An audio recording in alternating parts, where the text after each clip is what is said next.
Welcome to the April Human Rights Commission meeting. My name is Amy Samara. I am currently serving as chair. This is my last day serving as chair.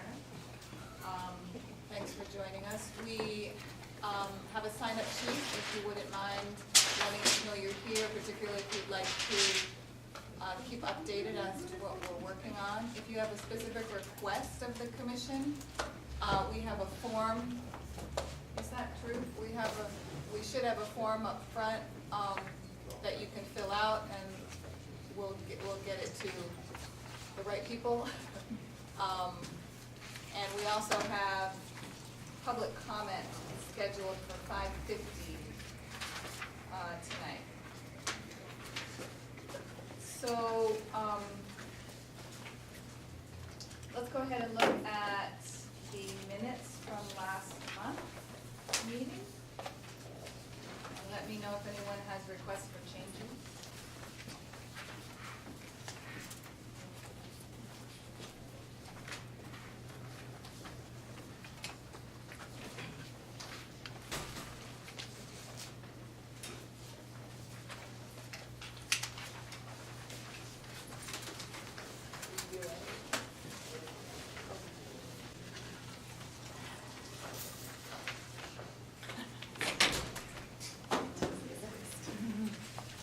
We're doing minutes check and approval.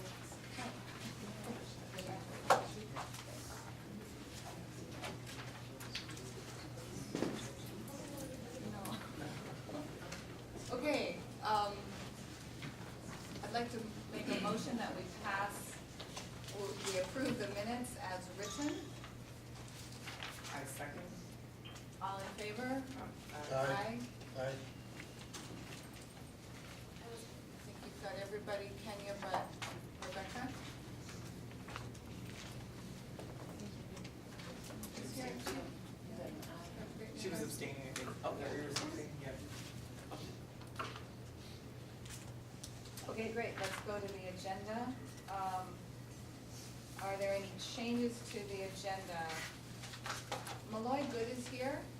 He's an outgoing commissioner. Were you ever chair? I was not. Not ever chair. Outgoing commissioner, very active person on the commission, and we're gonna do a formal farewell to him and appreciation. And I think we can do that right at the top of executive committee and staff report. I do not have a leadership transition report right now, so that'll give us more time in the executive committee and staff report.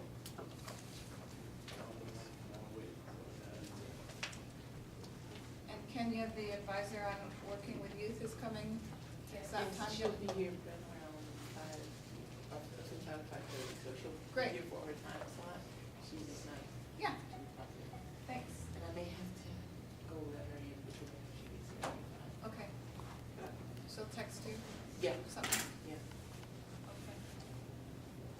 So I move that we approve the April meeting agenda as written. All in favor? Aye. Everybody?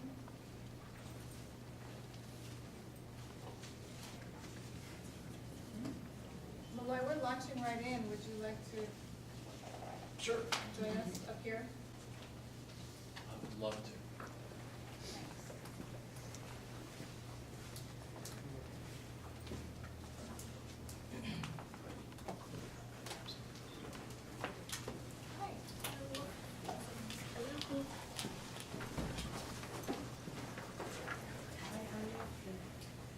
So how long did you serve?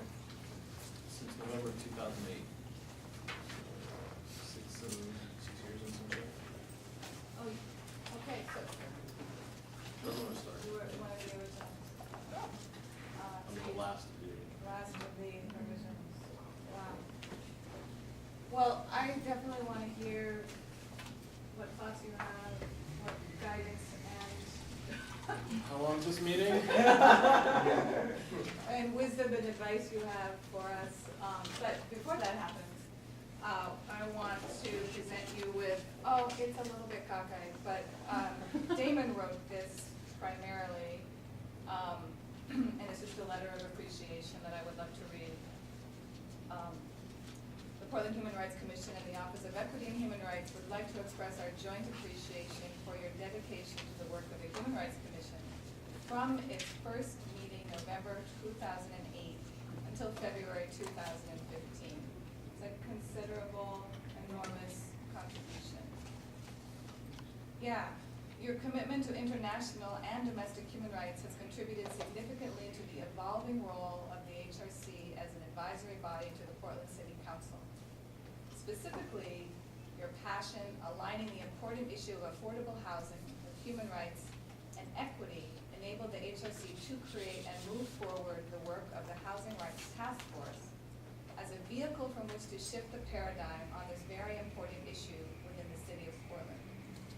In addition, your work on presenting recommendations on the interplay between local law enforcement and immigration and customs enforcement, as well as the former chair of the Nominating Committee in managing the continued selection of our next phase of human rights leaders is greatly appreciated. Throughout your years with the HRC since its founding in 2008, you have consistently weighed in on issues with an authentic voice that combine both personal passion and legal astuteness.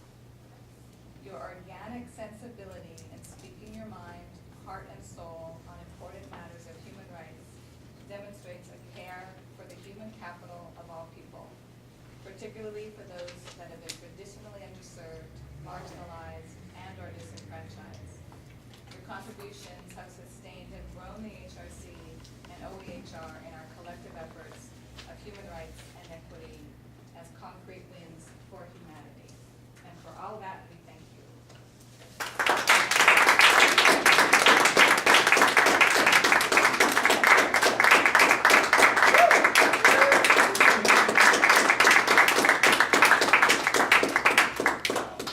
Well, thank you all, and certainly extend my thanks to Damon for taking the lead on that.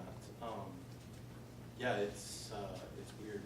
The first meeting we had was literally a day or two after the election of November 2008, when we elected Barack Obama president, which we were all very joyous and happy and excited about. And so I am very pleased to see where the HRC is today, from where we came. Is the idea behind the HRC reforming and everything was noble and great, and a lot of work went into it, but there was a certain lack of focus and certain uncertainty of what we should and shouldn't be doing.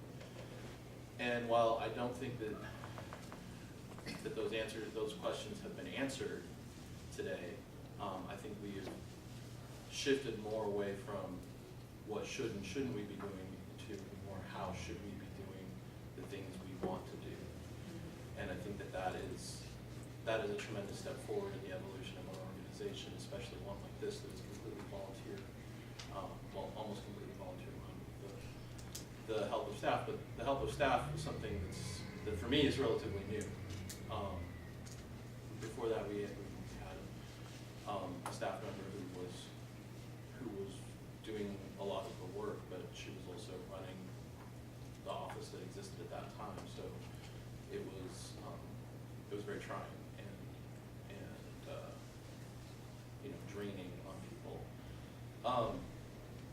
The other thing that I've come to understand over my time here is that we have struggled and striven isn't a word, but we're constantly looking for that moment where we feel like, okay, we're safe, we're established, we are okay, and whether that's through reflected through the budget or reflected through the work that we're able to talk about in our annual report, or what we're able to do on a day-to-day basis, we're always seeking that moment where it feels like we just finally relax. Like, okay, we're all right. And what I realized is really we'll never get there.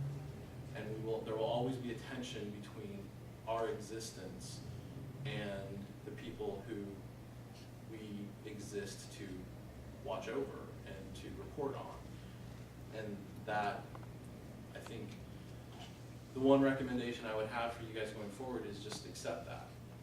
You are going to create tensions, you're going to have problems, and some of it just can't be helped. Obviously there's ways to do things that mitigate or minimize unnecessary tension, but if it's a question of rejoining the Joint Terrorism Task Force or not, and we are on one side of that issue and the city's on the other side, that's just how it's going to be. And there are going to be commissioners who don't appreciate us speaking on these issues and calling, highlighting these problems, and that may have repercussions, but we can't constantly be worried about that. So that, once I felt like I had gotten to the point where, as a commissioner, I was sort of felt free of those concerns. I felt a lot more like what's described in this letter. There's no reason to be rude or impolite, but you can be forceful and clear without rudeness. And what's great is as I've gotten to know those of you who I do know, that is something I feel each of you brings to the table. This is what I believe, this is what's right, this is what's wrong, but you're able to communicate it in a way that is not, people don't walk out of it like, oh my gosh, what a jerk. Some people do, but are not worried. So like I said, that is the main piece of advice I would leave with you to go forward is, if you're doing your job right, you're going to be making waves and you're going to be making people unhappy, and sometimes those people are going to be friends, and that's just the reality of the situation. And friendships will mend, time will move on, but being that voice for those people, especially those who cannot and will not have a voice because of the situation they're in, that is a role that we just cannot abdicate for almost any reason, and including our own existence. And if that's the choice, then I would definitely say we need to speak our minds. So thank you for that, and thank you for all the support and time that you guys have spent with me. It's been an honor to be on this commission and to see it from the beginning till now. And like I said, I'm very pleased with where you guys are, and the conversations you're having, I think, are the right conversations, or conversations that show that we're moving forward and not still stuck, where we were 6 years ago, figuring out like, oh, who are we and how do we fit into all this. But it's not wrong to re-examine that from time to time and make sure that what you think we are and what you believe we're supposed to be doing is in fact what the commission as a whole subscribes to. So again, thank you all very much. I appreciate it.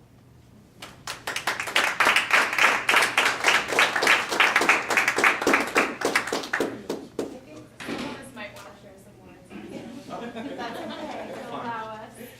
So I've had the opportunity to serve alongside Malloy, and I just wanted to share a couple of reflections. I feel fortunate to have gotten to know you as much as I have. Malloy brought significant leadership to this body in many ways. I don't think I've ever met someone who is as deep a thinker and weighs all perspectives and sides of a situation as does Malloy, and he does it so, when he speaks, his mind is incredibly articulate. I've always appreciated that style of leadership that you've brought to this body, and I think you've enriched the way in which we think through issues, because you've always presented all of the sides in a very healthy, balanced way of looking at an issue.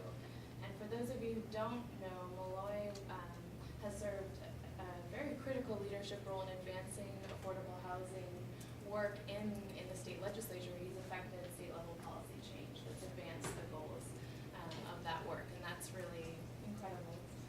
So I really, really appreciate everything that you've done, and I feel that I've learned from you.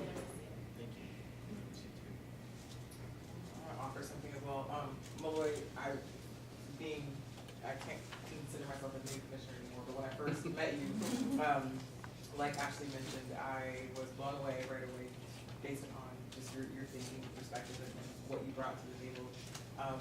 I always thought of and looked at you as an advisor at the highest level, as that master advisor thing, and I hope that you know that we'll continue to engage you even just in the thought process of things. So, because I think it's just based in pure respect for you, the work that you've done, and the process that you have seen.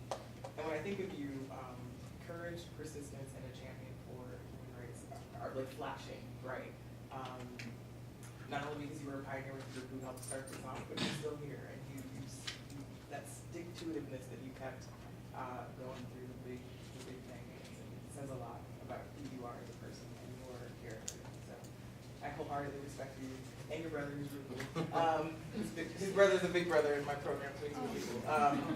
But anyways, you're a cool person, and I'm glad to call you a fellow commissioner and a friend. So I look forward to running into you. Thank you so much. And I definitely want to say that I am more than happy to, to answer questions. Feel free to reach out to me and contact me. I'm not going to commit to coming to a whole bunch of meetings, but certainly if we get something at a time, far enough in advance, I'd be happy to attend. And, articulately state things as Ashley has suggested I do, or mindlessly babble as I feel that I do.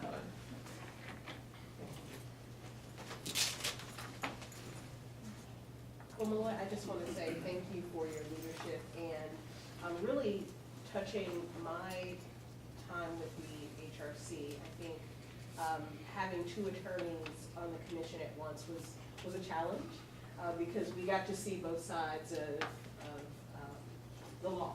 I think you brought an interesting perspective that really pushed us to think from a more humane perspective. I would say, even though you have that legalese and you have that level of expertise, you always find a way to interject humanity into your thinking and really level those around you to thinking about the greater good. So I appreciate the pressure that your legal expertise brings, and it put that amount of pressure that we needed to really hold ourselves accountable as a commission, to not solely ask ourselves, are we doing the right thing that the council believes we should be doing, but do we believe that we are doing the right thing, and that we can go out of this room saying that we've done that? I think you've always held us to that regard, and I thank you for that.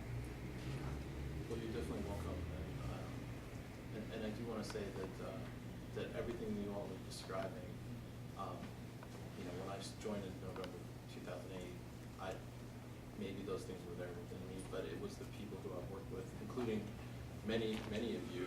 Unfortunately, some of you I've only just met and haven't gotten to work with as much, but and especially commissioners who aren't here now, Kathleen Sadat, Hector, and then Maria Lisa, who's the original director, have all influenced the way that I look at things and have got me to the point where, to sort of speak to what you're saying, the law is a tool, and it is a tool that may work, and it is a tool that may not work. And I've come to view my role as a lawyer and my role as a commissioner who was a lawyer to say, well, here's the way that I think I see this tool working, and if it's not the right tool, then let's move on to something else, because maybe we need to change the law. And to that end, the bill to repeal the ban on inclusionary zoning has been introduced in the State House. All indications are that it has the support it needs and that there's support on the Senate side. So I'm hoping by the close of this session that we'll be able to count that as a success to get that done.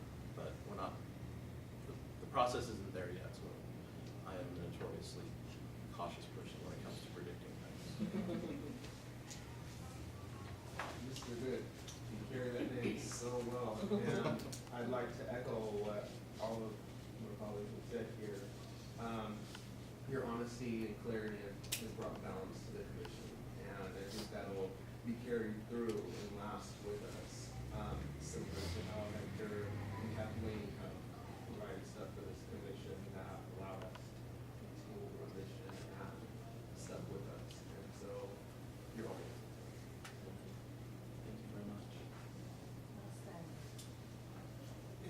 I want to say I can't say anything different than everyone else has said. I agree with what everyone said. I think that there are people that serve by just example more than words, and I've seen that from you since, I think you were on my interview panel. if I remember Probably. correctly. And, you know, I've been here almost 2 years in August, and I've seen all the change. You know, I look around this table and the faces that have changed. And for you to be here for, what, 8 years, 7 years? 7 years? Something like that. A long time. You know, to withstand. And we've seen commissioners come and go, right? And for you to be here committed to this work and to come to this table every month and to do the work in the community, it's a lot of work. And a lot of people don't realize that, the commitment that it takes, not just to show up, but the emotional and the spiritual commitment to do the work every day. And I think that you leave, my hope is whenever I get involved is I leave things better than it was before I got there. And you definitely have done that.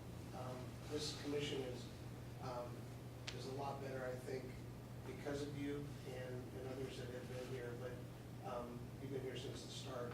And, you know, I kind of look at it as like the elders moving on. And now the young, new commissioners have to take up that work and have to get the torches being passed. And I think that we'll be able to do it, but it's a lot of it has to do with you and leadership, you know, just the way that you did things and serving by example. So I really appreciate, you know, your presence here and your commitment to the work, and wish you the best, and I hope that you'll be involved with us, and I'm sure we can still turn to you. So, Most definitely. Thank you. thank you. Sir, good. You're not abstaining? Nice letter, David. It's in the letter. The final explanation why. So I really appreciate about you, sir, that we've had a lot of conversations. You went to Howard Law School. Those kinds of things, in terms of your perspective around being not of the majority in the room and your own background. We've talked a lot about stuff like that, and I really appreciate how much you brought a lot of that to your work, your human rights work, your law work, and you're a father and you're a husband, and that shapes your life a lot. And I've always appreciated that and how much you, in regards to being a father and your kids, and you've spoken about that. I appreciate it on a personal level. When we talked privately around some just some legal questions, you're always there. I would like refer someone to you or something like that. You're there. You're quick to respond. You actually care. So and you listen. So thank you for being you. And the last thing too, you also experienced some professional challenges while here, and you didn't necessarily bring a lot of that to the table to share that with everyone, but it was you know, and we most of us have experienced professional challenges, but the way you handled that and the way you went on and created your own law firm speaks tremendously to character. So thank you for being you, and please continue to be you. Thank you, and I will do my best to. But I do want to say that yeah, a few years ago I was going through a rough time, and I was pleasantly surprised when I came to the HRC, and it wasn't even to talk about what I was dealing with, but the level of support and compassion and just literally love that was in this room was something that I know when I look back on that time that I view as a key thing that sustained me through it, and I will always be appreciative of those of you who were here then and those of you that were there before and there since. That was it was really surprising to find that. Not that I didn't think you guys were great, but it was just like, oh, I come here once a month and we talk once in a while, and but to know that there was this love there was just really impactful for me. Like I said, something that I cherish to this day, will forever. You guys done? Okay. Well, thank you guys so much. I think you guys have my contact information, but I'll make sure that if someone doesn't, let someone else know and they'll get a hold of me, and I'm more than happy to be a sounding board for ideas, or if you have questions about the HRC or about the law, I'm more than happy to talk it through with anyone. Thank you. And I know there's someone who emailed me about the Housing Rights Task Force, and I owe you an email, and I'm really sorry about that. Could you email me again and remind me, and I will definitely get back to you. Thank you so much. So, we have scheduled the OEHR report for 4:35, so I want to suggest that we skip ahead and do that. And, I see Dante's here, and he might have something to do afterwards. Okay. Does that make sense to folks? Okay. I think we can do it that way.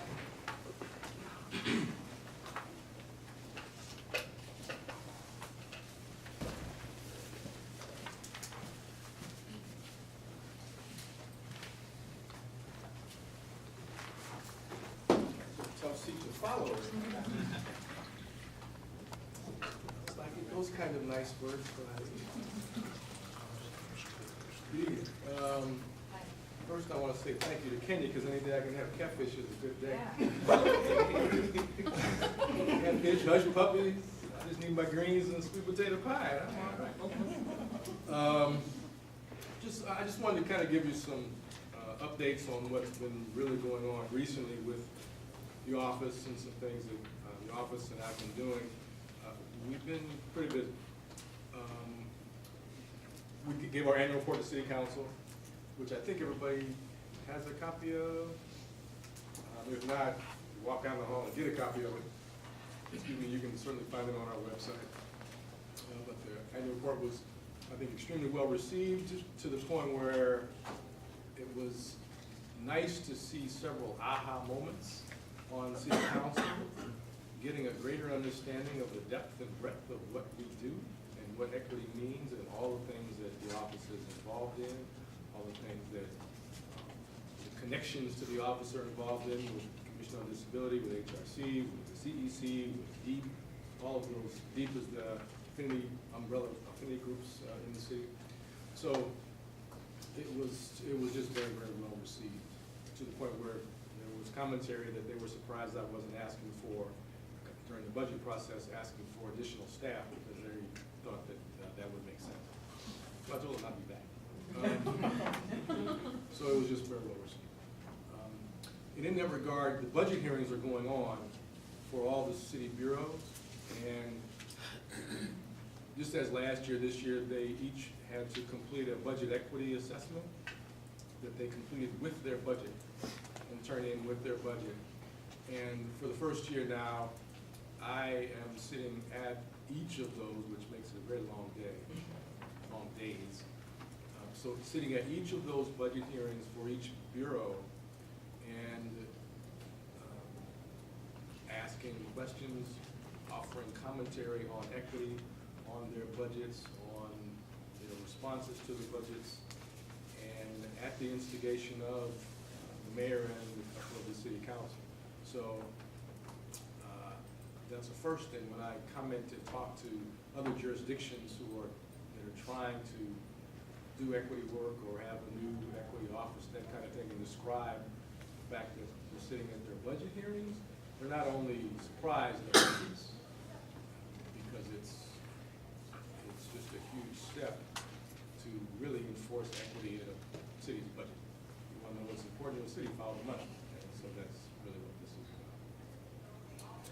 And in that regard, in terms of our annual report and going around to talk to each of the city council, they each have agreed to and committed to allowing that there will be mandatory training for all city employees on equity. And so we're coming back to city council in a couple of weeks with the ordinance, and so that ordinance will then mandate that all city employees receive training on equity. We have, huge win. We have also participated in the Man the Box conversation and presentation to City Council. It's gone to City Council for public hearing twice now. It's kind of been slowed down for revisions, but it will be coming back, and it's going to happen. It's just a matter of a couple of questions, legal questions about whether there would be a private right of action, whether people be allowed to sue for anything individually. The biggest question, obviously, is the timing of when you're allowed to access a criminal conviction. The ordinance initially said it would be at the time of contingent job offer, and businesses don't like that. So they want to be able to do it a little sooner than when there's a job offer contingent upon passing a criminal background check.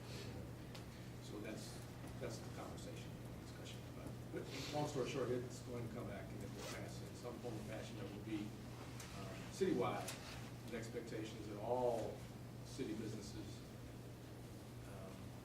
have to adhere.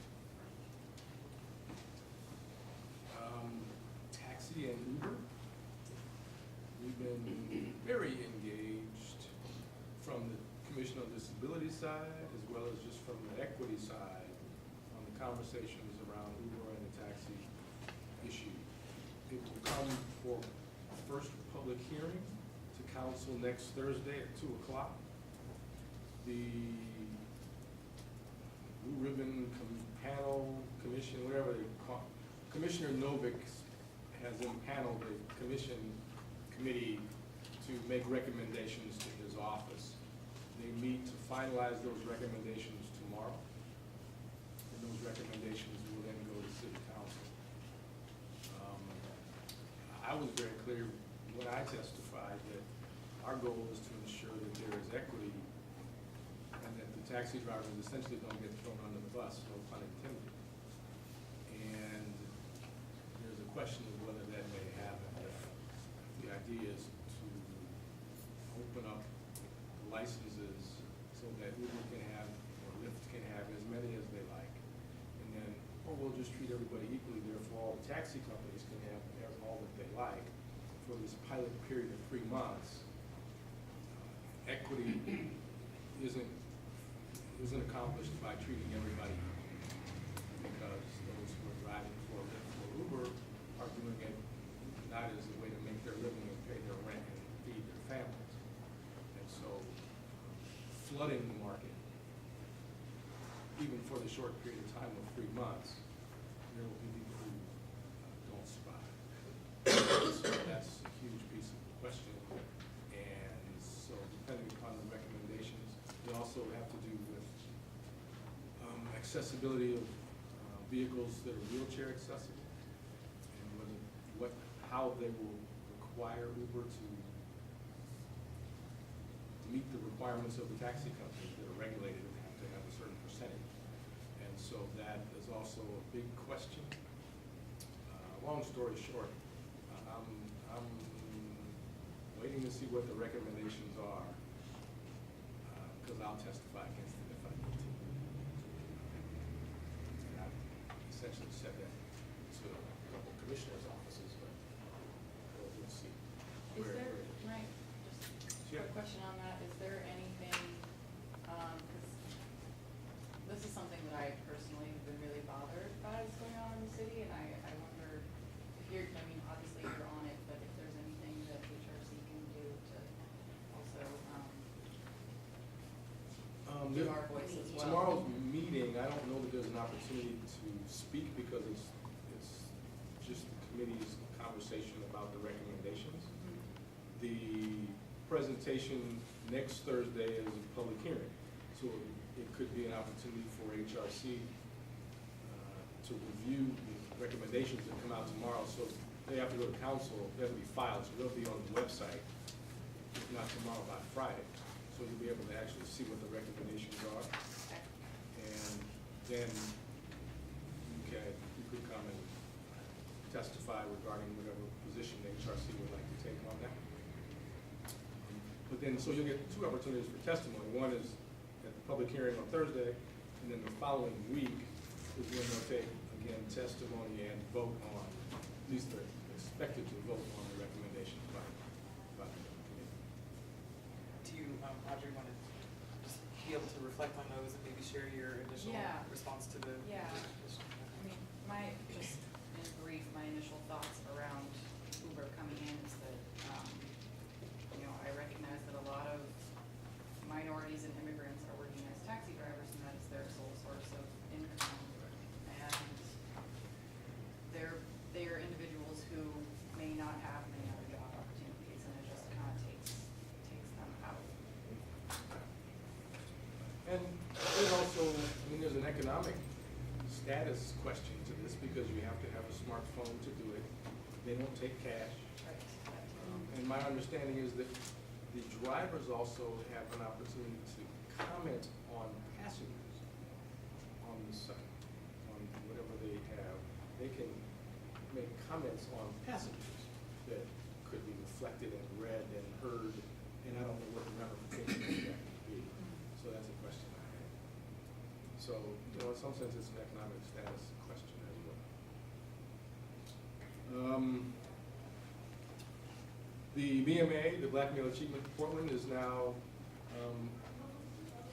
being staffed by, we've hired a program coordinator who's just walked in, Mr. C.J. Robbins is here. He is the new program coordinator in our office. And he started on Monday. He's now sitting where Kenya was, so if you look for Kenya and see somebody different, that's why. And so we're really very, very pleased that CJ has joined the team, and we really think he'll be doing a great job in kind of shepherding the BMA forward. Welcome. Thank you. And then finally, I went to the CPRC meeting, which was, I don't know, 3 weeks ago maybe. And I spoke to the CPRC, and I essentially challenged it to provide an idea of what it wants its outcomes to be. As it relates to the performance indicators that I had mentioned that has been discussed around this table. But CPRC also is a reflection of the HRC broadly because it's a committee of you of this entity. And so this entity will also be evaluated based on what its committees do. And so I challenge the CPRC to decide what it wants its outcomes to be, determine and develop its own sense of performance indicators that are not activity-based, but they're outcome-based. And, decide how it wants to move forward in terms of some of the information that it receives, the stops data. What is it going to do with it? Is it planning on redoing the racial profiling plan that's several years old now? So I say that to say, I would encourage/challenge this group to have a greater interaction, oversight, and relationship with the CPRC. I think it's tenuous at best from what I can see and understand. And I think that's, it's a shame because the possibilities of them doing great work exist because they've done great work in the past. And I think that there's an opportunity for this body to have a greater relationship with what it does. And certainly Sam is trying to do a great job in directing, hurting some of that. And Damon, obviously, too. But I would just suggest that there's I'm not sure what it is, so I'll challenge you the same way I've challenged it, that there's a strained relationship. And I understand it, because I don't know how many of you were here when I first started and said that I think in some sense there's just a fundamental conflict of interest between this group and that group as it's trying to maintain positive working relationships, and sometimes I don't think can or does speak on issues that might make the police uncomfortable, where this group absolutely has to be able to do that. And you guys have to figure that out. You have to rectify that, be able to have that conversation and decide how you want it to function in relation to this body. So, Are I would offer from that director, thank you. I think there was an executive committee meeting where conversations around what is happening in the CLEAR committee and what's happening at CPRC be just put under a microscope holistically, so that we can ask ourselves, what is the HRC's movement with regards to relationships, recommendations, all these kinds of things with the police. And so, Sam, I know you oftentimes feel like you are holding all of it, just kind of on your shoulders, based upon that work, but know that you're not alone. And there are lots of folks who are thinking about it, and I think at the end, it's really around how do we make some changes and how do we actually have a clear statement for all those around to also recognize where we would be coming from and action-wise. And so I think that's something that we look forward to. I appreciate that directly because I think that's something that we've already been talking about. We've recognized that tenuous relationship, and we look forward to making it something that works for all of us and the city and the folks who look forward to us doing something about it. So thank you for that. Dante, I was wondering if you had, from your perspective, any recommendations or personal feelings about the types of issues that HRC could be focusing on with the CPRC. And the profiling plan, I'm trying to review that and wrap myself around it a little bit more, but I just was wondering if you had any feelings of issues that you'd like to see us pay more attention to. No, I appreciate that, and I don't know that I have a specific answer. I think that, I guess, I'm not sure what CLEAR is designed to do, so I'm not sure how those two entities can work together or in some sense of relationship. But, I mean, there are issues, for me, if we're talking about changing a culture, any culture, be it city, state, corporate, it doesn't make a difference. For me, the bookends are recruitment and training. Who are you bringing in, and what are you doing to train them about how you want them to be in relation to the culture you want to provide? And so the police are doing specific work to try to change the process of recruitment and hiring, and they're doing specific work around trying to change culture through training. And so I don't know if this body has any interest in participating in that. The CPRC has been engaged in working with the police on training. I specifically am working with them on their recruitment and their hiring panels and things like that. So, the DOJ settlement agreement you're engaged with.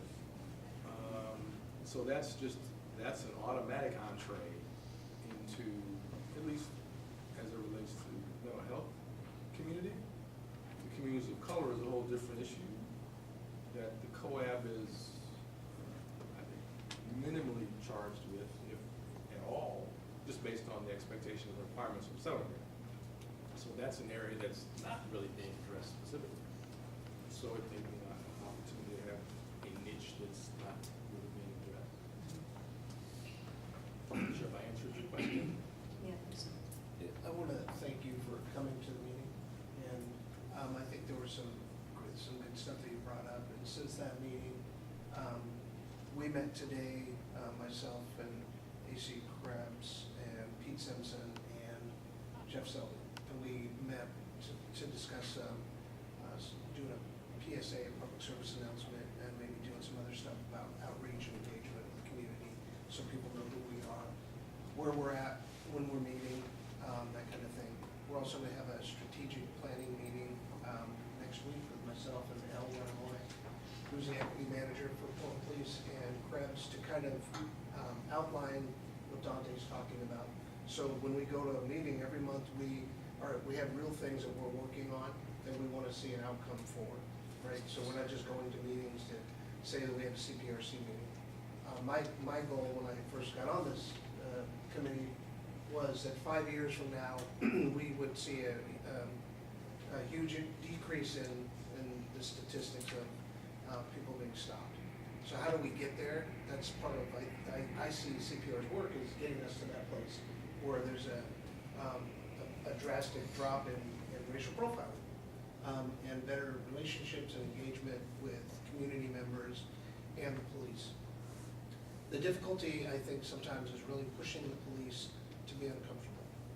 But I'm at that place where I think we have the trust and the relationship where, not to, that we need to push them to do a little bit more, to be uncomfortable, and ourselves as well. There's just certain things that we need to do to accomplish to get us where we want to be. I don't have any interest in serving as a chair of a committee just to serve as a chair.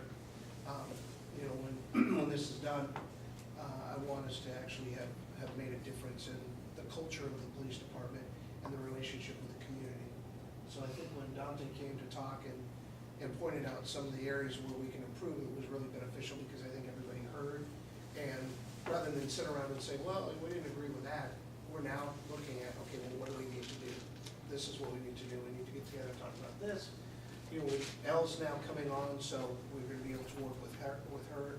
Damon's done a lot of wonderful work on that committee, and kind of just getting together, brainstorming, putting together a plan for the next year to 2 years and what that's going to look like. So I'm optimistic that that's going to happen, but the actions will speak louder than words. So I do thank you for coming and saying what you said. And I think also we have to have the HRC and the CPRC clear. We all have, we have to fix that, whatever it is that we have. Be on the same page. We all have to be on the same page, and I think our emotions and our feelings get in, you know, I understand the community's distrust for the police, and I understand the police feeling for the community, but how do I'm trying to be solution-based. How do we move past that? How do we change that? How do we build on it? Do we always want to have that, or do we want to move past it? And what is it going to take? Even the littlest things that we can get to move forward. And I think we have a lot of good people in the room and on the committee. I know the police officers that are there because they're committed. They don't want to just be there. That's how I feel. So. This is a really important topic and it's been ongoing, and it feels to me like we're really ready to dive in into figuring all these things out. I do need to give us a time check. We're a bit behind. So I would suggest that we figure out how to have that conversation, pretty much supported by the forward movement that it sounds like CPRC is doing, and it sounds like CLEAR could do a better job of getting the work we did in terms of defining because it went out early, but it sounds like it needs to be perhaps published online, and so the newcomers also understand what the difference is between CLEAR and CPRC. Is get that all very visible and on the table, and we can figure out how can we redesign the structure as it is now, so there's more fluidity and functionality between the two roles. I want to say one, if you don't mind if I say one last. So the race talks that we've been doing with Maxine, when we go to those, there's members from the CPRC and the HRC there, and the police and the community.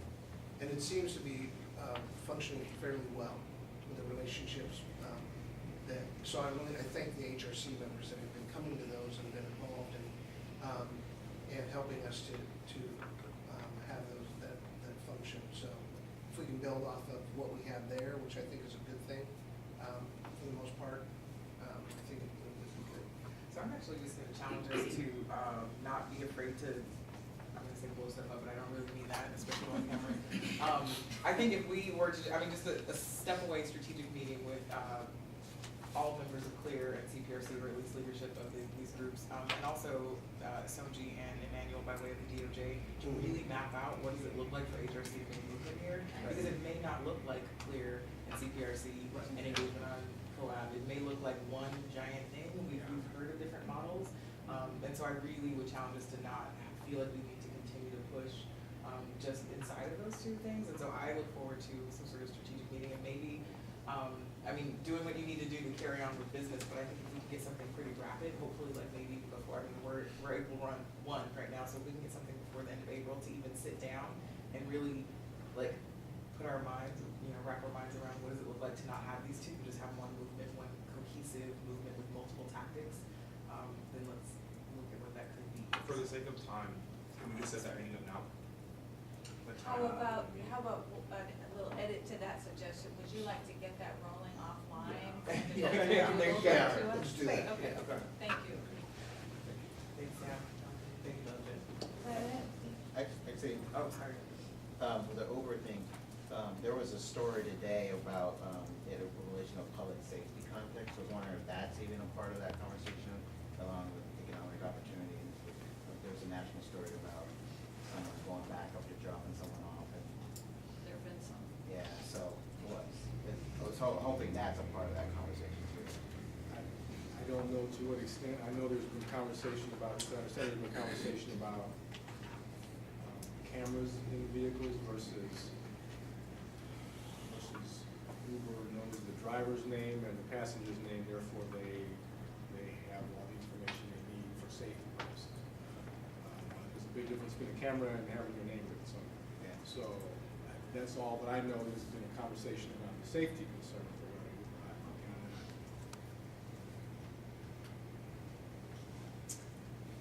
Thank you. Thank you. Thanks, Duncan. Well, here's more caffeine. Save a little bit, will ya? You better hurry up. This is what happens when you Let's take this moment to thank Kenya for organizing this food and all the other food that she has, This is great. previous months, and all the other food she's gonna organize in the future. It's been really amazing. I wanna make another edit suggestion to the, agenda. Lisa Gramp is here. Hi. Right here. So I want to suggest that we look at, instead of 20 minutes, 15 minutes with Lisa Gramp, if that's okay with her, and then we'll step back after that, if we can, to the executive committee and staff report that we haven't done. Wow, thanks. So Lisa, let's see, Sonji and I met with Lisa a number of months ago. October. Last year. Last year, around public meeting law, right? Yes. And so this is, a follow-up. We've been trying to get her to be able to come. She's a very tied up woman with, council hearings often. So that's prevented her from coming earlier as we hoped. But I asked her to just generally come and speak to us about what are our requirements for public meetings, specifically around the retreat we're looking at doing, and any committee responsibilities we have around public meeting law. Right, and so I'm hoping that because you're having a public meeting now, that this was all, so I think you probably know the basic requirements of the public meeting law in terms of the notice requirements, and that the quorum that triggers it and the content that triggers it. And so, I will be sort of brief in describing some of those things, and then probably what would be most helpful to you, I'm imagining, is to ask me a bunch of questions and throw out different scenarios that I can respond to.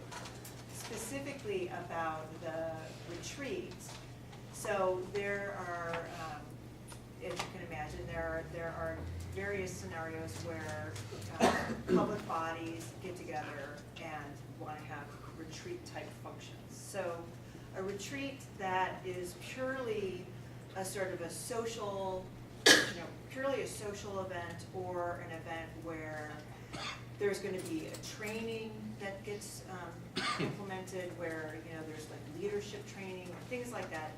Those meetings where there isn't any sort of deliberation to a public decision or into a decision, there's no deliberation towards a decision, or there's no discussion about how the processes under which you're going to conduct future decisions, so long as those things are not part of the content of the retreat, then that does not trigger the public meetings law. If you are having a retreat where there's going to be a discussion about like how do we want to structure our decision-making process going forward in the future, that really is content that is subject to public meetings law, and then that would trigger your requirements in terms of notice and accommodation and videoing or taking minutes is, I don't know what you normally do, but I mean, having the sort of the minutes of the meeting as well. And so, and likewise, those committees, those subcommittees that you have that also are deliberating towards a decision that is then going to be presented to you as a recommendation, those are subject, likewise subject to public meetings law. So that is, that's sort of the public meetings content for you. I wanted to also, just while we're talking about public meetings, flag a couple of different issues that are somewhat related, having to do with public records. I'm not sure if you're just aware that, you know, documents, even if they're, or exchanges, even if they're, to the extent that they're on private email that deal with city business, are public records for purposes of the public records law, and they are subject, depending on the content, there are some exemptions under public records law, but at its heart, the public records law really is a law of disclosure. It favors disclosure. There are some exemptions that may apply, but really it is a disclosure law. And I think there were also some questions around conflict of interest that you had. I don't know if you want me to talk about those Yeah, or. that refers to me specifically. Okay. So and you said it, I said I would get an email to you about that. Okay. It basically has to do with a project that I'm moving into, where I will be employed, and they're looking to involve themselves with COAB. So, I just need to get the details to you, and I can keep you guys updated on that. Right. Well, and then, but just generally because a lot of times the sort of the conflict of interest is construed, I mean, there's sort of there's a legal conflict of interest, and then there's sort of the public perception conflict of interest. And really, the legal conflict of interest is triggered when there's going to be a financial gain to the individual that's making the decision. So generally, recommending bodies, if you aren't the final arbiter of the decision, recommending bodies as a practical matter don't have actual conflicts of interests. But I understand that a lot of times there's sort of the public perception issue, and people may want to sort of decide that they're not going to deliberate in a matter for public perception purposes. But as a legal matter, a conflict of interest comes up when there's going to be an actual financial gain to somebody who is in a position to make the decision, or their family member. I mean, the law has got sort of or their sort of family member sort of definition for that. So I imagine you have questions that are probably going to be more helpful than me sort of talking generally. What about in the retreat? I mean, what I understand, one of our goals in the retreat is to do evaluation, reflection, and projection of what we want our priorities to be in the coming year. Not any decisions about any particular issues, but that we need to have some discussion about where we've been and where we're going. Right. So Can I just reflect to that? Based on what you said, it sounds like if we're going to be doing what sounds like strategic planning, that would then become public. It would be subject to public meeting law. So for me, when I heard that from you, I was like, okay, anything that has to do with. yeah, because it's basically if you're going to meet to talk about how you're going to decide things going forward, it's an arena where public should have access to it, because it's really, transparency is the interest here. So that's legal rather than perceptual. Correct. Yes. And so with that stated, if the expectation or the assumption is that we are going to be discussing strategic changes to processes, does that also put the stipulation that the space or the meeting space has to be a public space? Yes. Because that has been the other Yes. conversation. Yes. Around, because we would love to have it at someone's home. I know. But I raised the point last time, I think it wasn't very clear that public meeting law does not allow us to have it in a personal space. Right, well, because the public meeting law, I mean, there isn't something in the public meeting law that expressly says it shall not be in a Right. private residence, but what it does say is that the public meeting needs to be in a place that is conducive to public meetings. So if you are wanting folks to come to a public meeting, having it at somebody's home doesn't exactly invite people to participate in it, or, you know, trigger somebody's thought that it really is open and available to the public. But even if we are willing to make the accommodation part, that's not enough. No, if your content that you're discussing triggers the public meeting law, it's gonna trigger everything under the public meeting law. So it's gonna trigger the notice requirement, the quorum, you know, the quorum requires part of what triggers it, and then, the accommodation and the minute requirement. Have there ever been any internal conversations about potential future amendments or changes to the public? There was, there was a while ago, some very significant revisions that were proposed that I don't believe went anywhere under Kroger. Okay. Yeah, but they didn't really go anywhere. Can you outline the basic requirements for public notification? It needs to be, and again, there isn't sort of a, you know, a bright line test. There's sort of a, it's all about being reasonable, right? Like so much of the law. So the notice has got to be sort of calculated to give actual notice to interested persons. So you're going to want to put it somewhere where people are likely to see it. You're not going to want to put it in a publication where, you know. Our website, is that sufficient? If the audience you're trying to reach is, if you assume that they have access to that type of, media. It states the time and the place, and it lists the principal subjects, so sort of the content of the meeting. It doesn't have to be your full agenda, but generally sort of what you're going to be talking about. And that's for your sort of regular meetings. If you have a special meeting, then if it's a meeting that's out of the ordinary, then it's a 24-hour notice requirement. If it's an emergency meeting, it's got to be just, you know, like whatever you can do, you know, whatever reasonable notice you could possibly give when you've got an emergency meeting that needs to occur. Yeah.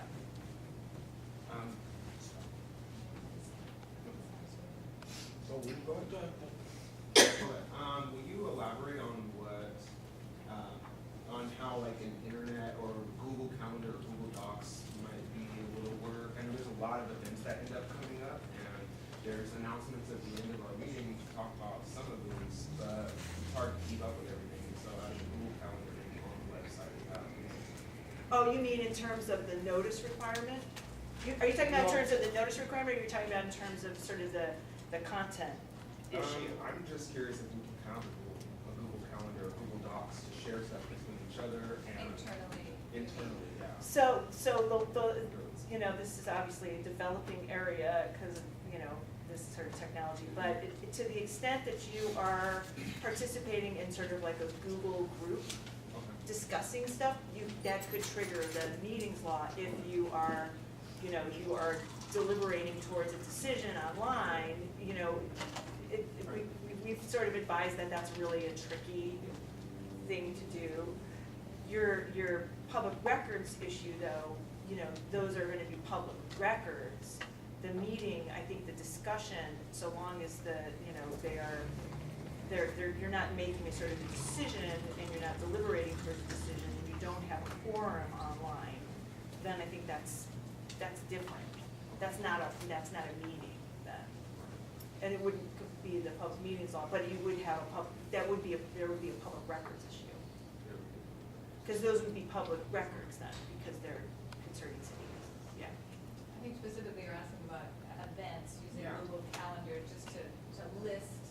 Organizations in the community that are doing things that we might want to show up to, or if we have meetings, we also have that on the Google Calendar, so commissioners know when meetings are happening. Yeah, I don't think there's a problem with that. I don't know if I would rely, because I think don't you need to have sort of an account or something to access it then, or you know, I don't know. I'm not very technically savvy, but don't you have to have, if you're in Google Calendar, wouldn't I have to have like a password to get to you? Because your stuff's not gonna show up. Google Calendar show up to other types of calendars as well, like any present on websites or whatever. Right. So I don't think there's a problem with you as a group organizing yourselves in terms of a Google Calendar, but you would have to be careful to make sure that you're not relying on that as your notice of your public Yeah, yeah, meetings, yeah. because otherwise people won't know about them. What about a Facebook page? I mean, what about a Facebook page? Again, that's like account driven. We were discussing back and forth Oh, policy issues on the Facebook. Is that? I mean, that seems That's like not a good idea. I would- that would be something. I think it How to doesn't, say that. yeah, I mean, there's sort of the, We just won't do that. there's sort of a legal answer, and then there's the, well, let's So, and, not go Lisa, there. can I clarify, you mentioned public records issue, so issue Yes. versus just stating that it could be called upon to be requested as a public record, so. It an would be a issue public versus- record. Yes, a public record versus it being an issue, so it's not necessarily a problem. But Right. we have to Oh, recognize, yes, and thank I just you. wanna make Yes. sure that folks were Yes, aware. yes, yes, It's not an that's- issue, it's simply that That's right. you may just recognize that whatever the heck you put on there, somebody or everybody. That's right, thank you, Okay. yes, that's a good, that's Just wanna make sure. That's a good clarification, Okay. yes, it's not an Not a issue like it's a problem. problem, Right, it's right. just, it triggers some Right. public records. It just can be- be aware that what you're circulating amongst yourselves is to the extent it's about the commission business, those are all public records, regardless of what, you know, if you transmit it by personal email or Facebook or wherever, those are public records.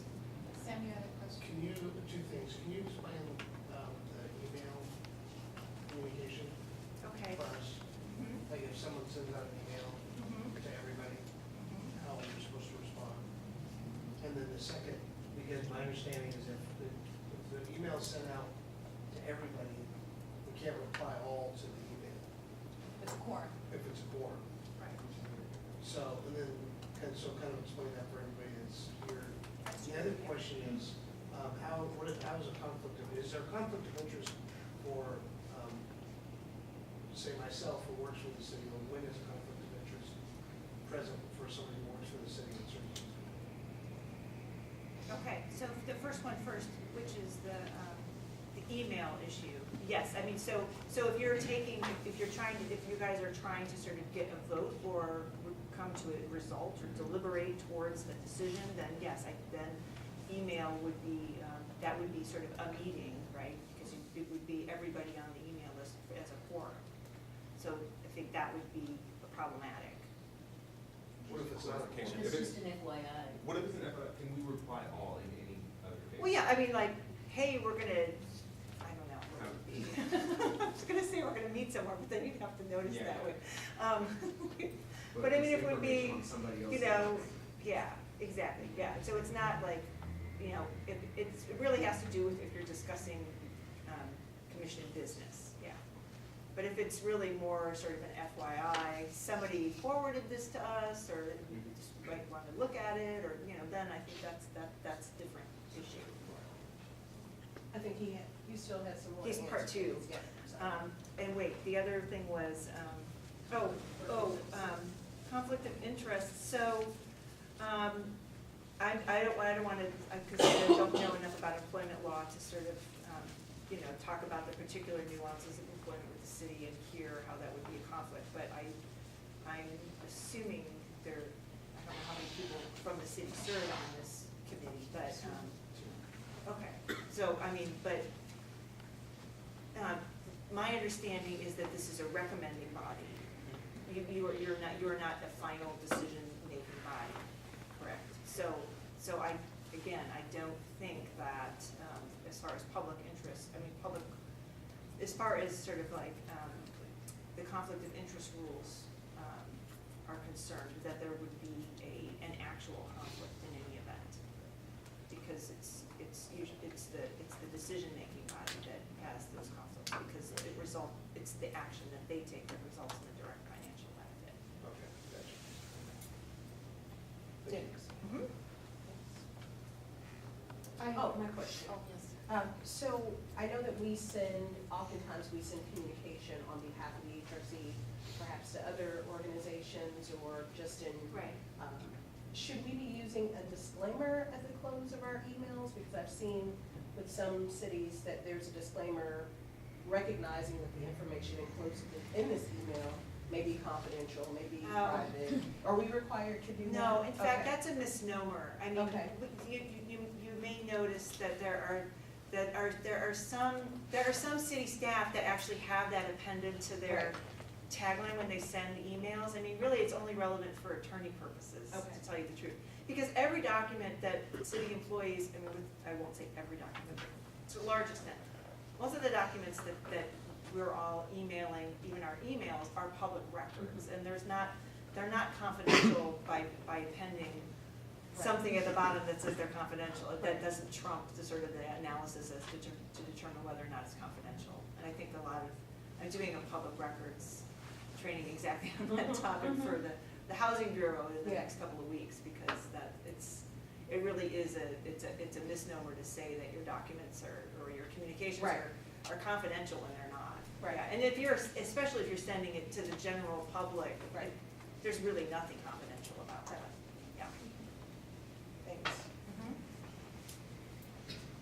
Question, call me by mouthful, sorry. Could you clarify the quorum part?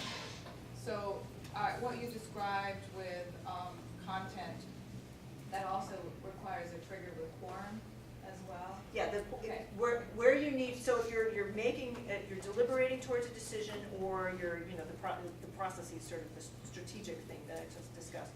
You're having those kind of discussions where a quorum is present to actually, effectuate that So change. all the deliberating and moving towards decisions can happen as much as we want, not publicly, if we're not a quorum. Right, if three of you want to get together and talk about that all day long. Or on email. Yeah. Can happen. Yeah. So that's why we check, and That's right. sometimes I'll send emails to a certain group of people that are working on a certain issue and making sure it's not a quorum.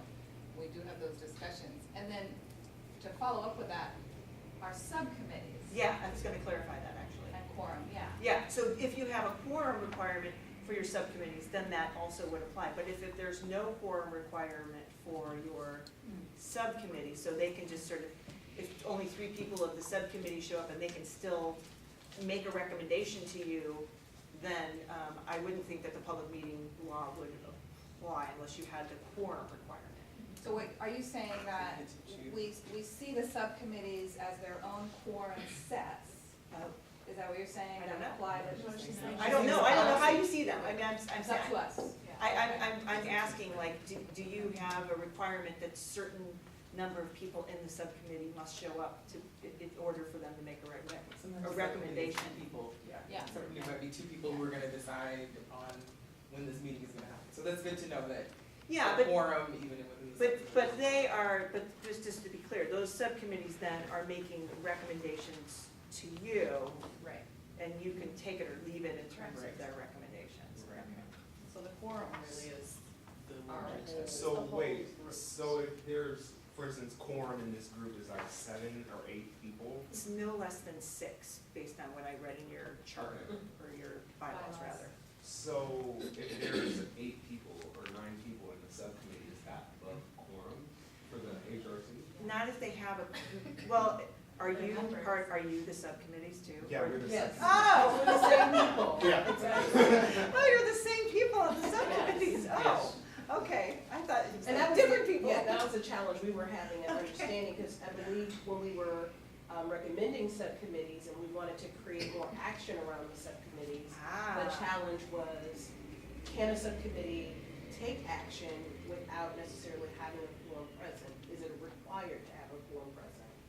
And so with that, push us into public meeting law requirements, so that was that initial question we brought to you. Yeah. That's very, yes, okay. Well, so I think then, based on your quorum requirements, I would think that you can't sort of say, I'm this person over here, but I'm this person over there. I think if you have more than 6 on your subcommittee, you're a public meeting, Yeah, Right. exactly. because you're deliberating towards a decision that, as a practical matter, is gonna come before the full, including the subcommittee people, right? So to clarify, a group of 2 to 3 folks, which is clearly under quorum, can Yes. go off and take a piece of work and work on Yes. it and bring it back to said group either through an email or through this meeting. Yes. And say, this is what we think should happen. And then this group that has the capacity to have quorum can then decide to go forward. And then this, as long as this meeting is public, The Yes. deliberations that occur between 2 to 3 or under 6 people. Yes. Is it 6 and under? It's six is what the minimum quorum for you is, so I Okay, would so think that 5. we would want 5. So 5, okay. Yes. So 5 and under can deliberate Yeah. and work on things and, Yes. and not have it be public meeting. Yes. Yay, we've all heard that. Good, thank you so much. Okay, yes, yeah. Did you have another question? I don't. Who's raising your hand? Waving Oh. at Judith, she's Oh. leaving. Do others have questions while Lisa is here? This has been extremely illuminating. Okay, good, good. Okay, yeah, well, feel free to if you have any questions, feel free to contact me. Thank you. Okay, sure. Thanks for persisting to get Yes, yes, well, we just had those couple of council meetings that went way over, way over. So I was in the box. Thanks. Okay, let's jump back up to executive committee and staff report. And that brings us to actions taken. I think, and y'all can correct me if I'm wrong, there was just one action taken other than the work I was recently doing at COAB. And was that race talks? Did we attend race talks this month? Okay. Oh, well, Yeah. it's not every month. Well, it's coming up this month. The April's is next week, I think. Okay, did we do a race talks event before since last meeting? Yes, we Okay. Anybody want to say something briefly about that? It went wonderful. Oh, excellent. There weren't enough community groups involved, so we're hoping that the next one is in Franklin, I think on the 6th or the 7th. And we're hoping to get more community members involved. But the police and the HRC and CPRC membership presence is really good. The conversation is really good. I think, so it's the 7th at Franklin High School. Really stopped. But the conversations we had were good. We just need to get more people there. And I think we'll have more people at the next one. Can I ask a question about that? And I'm sorry, step away for a moment. I know Donna came to us before and said, hey, we want to do this. And last time I just had a run-in with her out in the community. Her question was, folks said, did I say run-in? Any encounter with me is always a run-in. She ran into me. Also sounds probably. Sounds like a collision. Right? I know. She and I saw each other physically. We were, Physically. That's like see me outside. in person. So you saw Donna. Donna was the parent. Donna was right there. And She got thrown off of About. Oh, okay, so her question was, sorry, excuse me, everybody, her question was wrapped up around the HRC and our commitment to this particular aspect of race talks. And I'm attempting to remember what level of decision-making we had in setting up dates and times, what our expectations for her with how these things are occurring, some of our, like, hey, I recognize this, these are some things that I think we should do better at the next one. Like, is there a place and space for that? Do you remember who of us? I do. Clearly, you, okay. Because I think she called me once to get a reflection, but that, we weren't even able to actually stay on the phone to really offer like a additional Right. reflection. Right. Because I think folks would be interested in being there, there are great conversations that can happen, and supporting her and maybe helping her towards organizing an even more cohesive conversation where more community members are there. If we had the information, we could send it out on our end and send it to our email folks if we really wanted folks to be there, but I feel like there's just a straight up myth, it's like, Yeah. be here, so. Yeah. Well, I think that Shabra, you just like hit something on the head that's like really important for the race talks, and I know CPRC, there's like this, we'll get the word out, and then you leave next time we're gonna get more community people next time. Well, there's been no discussion at all, who's gonna get more people, how are we gonna get more people? Well, and I don't also think, I guess I'm also questioning. Nobody took that on. I don't think that's what I guess what I'm saying is, that to me is not our job. And if it is something that Donna is interested in us helping with, I just think we need to say it and then set some parameters on how we get that done. So. Right, so when she was here, I recall that, and that was followed through, that you and Diallo and Sam were gonna be the crew that was working with her to do the things that she wants to partner with us on, right? And Sam, it seems like you assumed your responsibility with, the primary responsibility she was asking for, which was getting facilitators. And we've been there, And we've you've been there done it. every single Yeah, time. Right. and that's been. So my understanding is that what the support she wants us to be, for us to be there as facilitators. Right, exactly. And I It's- don't know that there's any role she wants us to play. Because PPB supplies the food. And she does a lot of the outreach. I know that Officer Brainerd from the CPRC is doing a lot of the outreach for this one because she works as a resource officer for Franklin High School. So I don't know what else specifically the expectations from. And I because agree with you. We're doing the facilitating, we're showing up, we're there. So I guess my thought is, if we're a part of something, I would love to ensure, and if we're a part of something by way of like supporting it to actually occur, I would love to make certain that there's a place and a space for us to be able to say, hey, let's reflect on what just happened, how Like can we make debrief or something. next time better? Outside of just come and be a body and take up some space and read some questions. Like I would really appreciate the opportunity of us taking our time spent and also it being reciprocated around like, hey, this is something that we would love to support you on or whatever it may be. And maybe that support is just also send it to our email list if that's what she's interested in. Yeah. You know, whatever it may be. There could be a myriad of things that she's either interested or disinterested in us helping with, but So do we currently provide reflection in the OEHR newsletter about race talks? Is there any coverage? that's what I'm saying, I don't know to what degree it has been, and as far as I know, and like Sam's specifying, I think her thought was come and help facilitate these breakout conversations. So, And there's reflection at the end of it. I can add what I'm saying I know about this. After maybe you get this first one, somebody, maybe Marcia and Donna had talked about it being somehow publicized, and it was decided to put the minutes or the notes into the CPRC's website. And so what happened is that we connected Donna and Kofi, and so Donna was supposed to be sending those notes to Kofi after each event, and then he was putting them on the website. Okay, so we would be we would help as facilitators and then allow dissemination of information by way of placing it on the CPRC's website. Okay. Yeah, That sounds familiar. Yeah, I think it generally does sound like defining with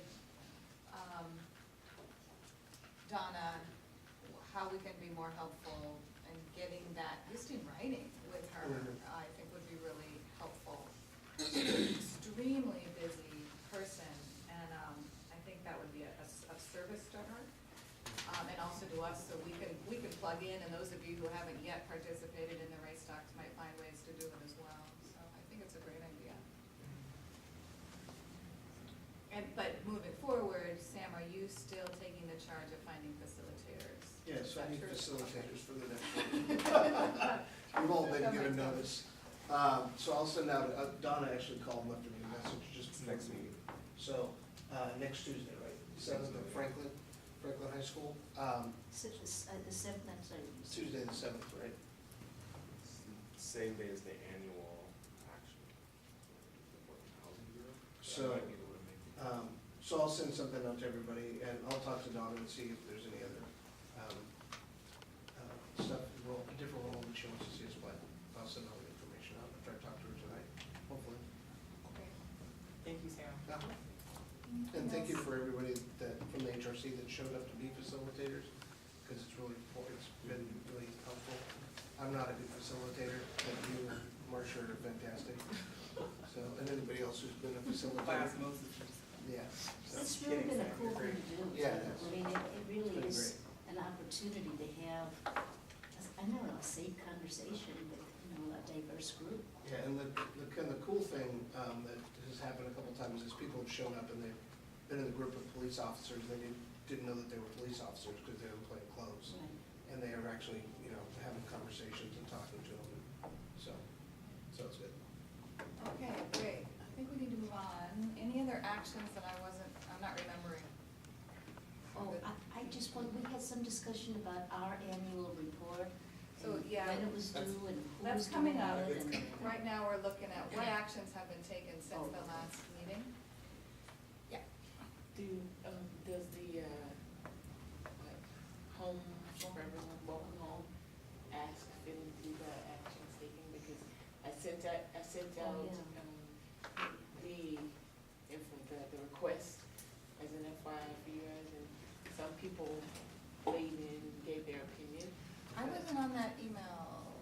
They wanted money. Address. Yeah, okay, can we do that on emerging issues Okay. at the end? Thanks for bringing that opinion. Yeah.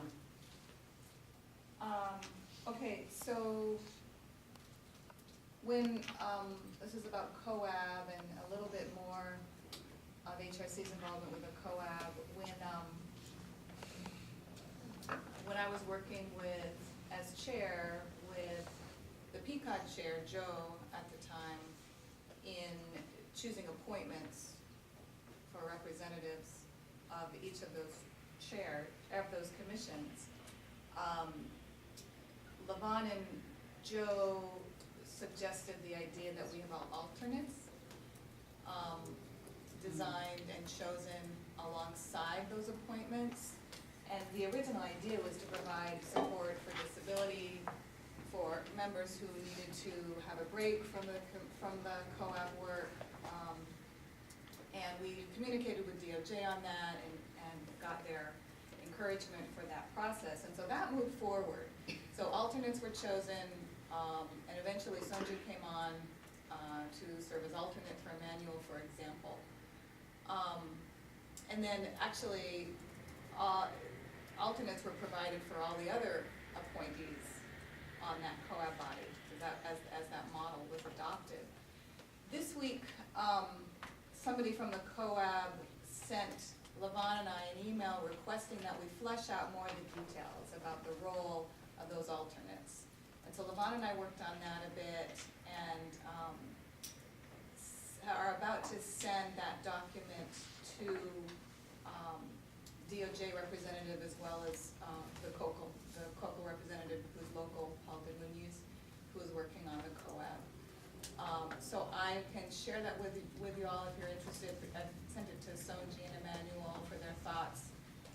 But I just wanted to update you on that that's still an ongoing process. I'm hoping that we're pretty close to the end of that, because I feel that we've done our part, we've put in our say, and it's time for the COAB to design the rest of those parameters.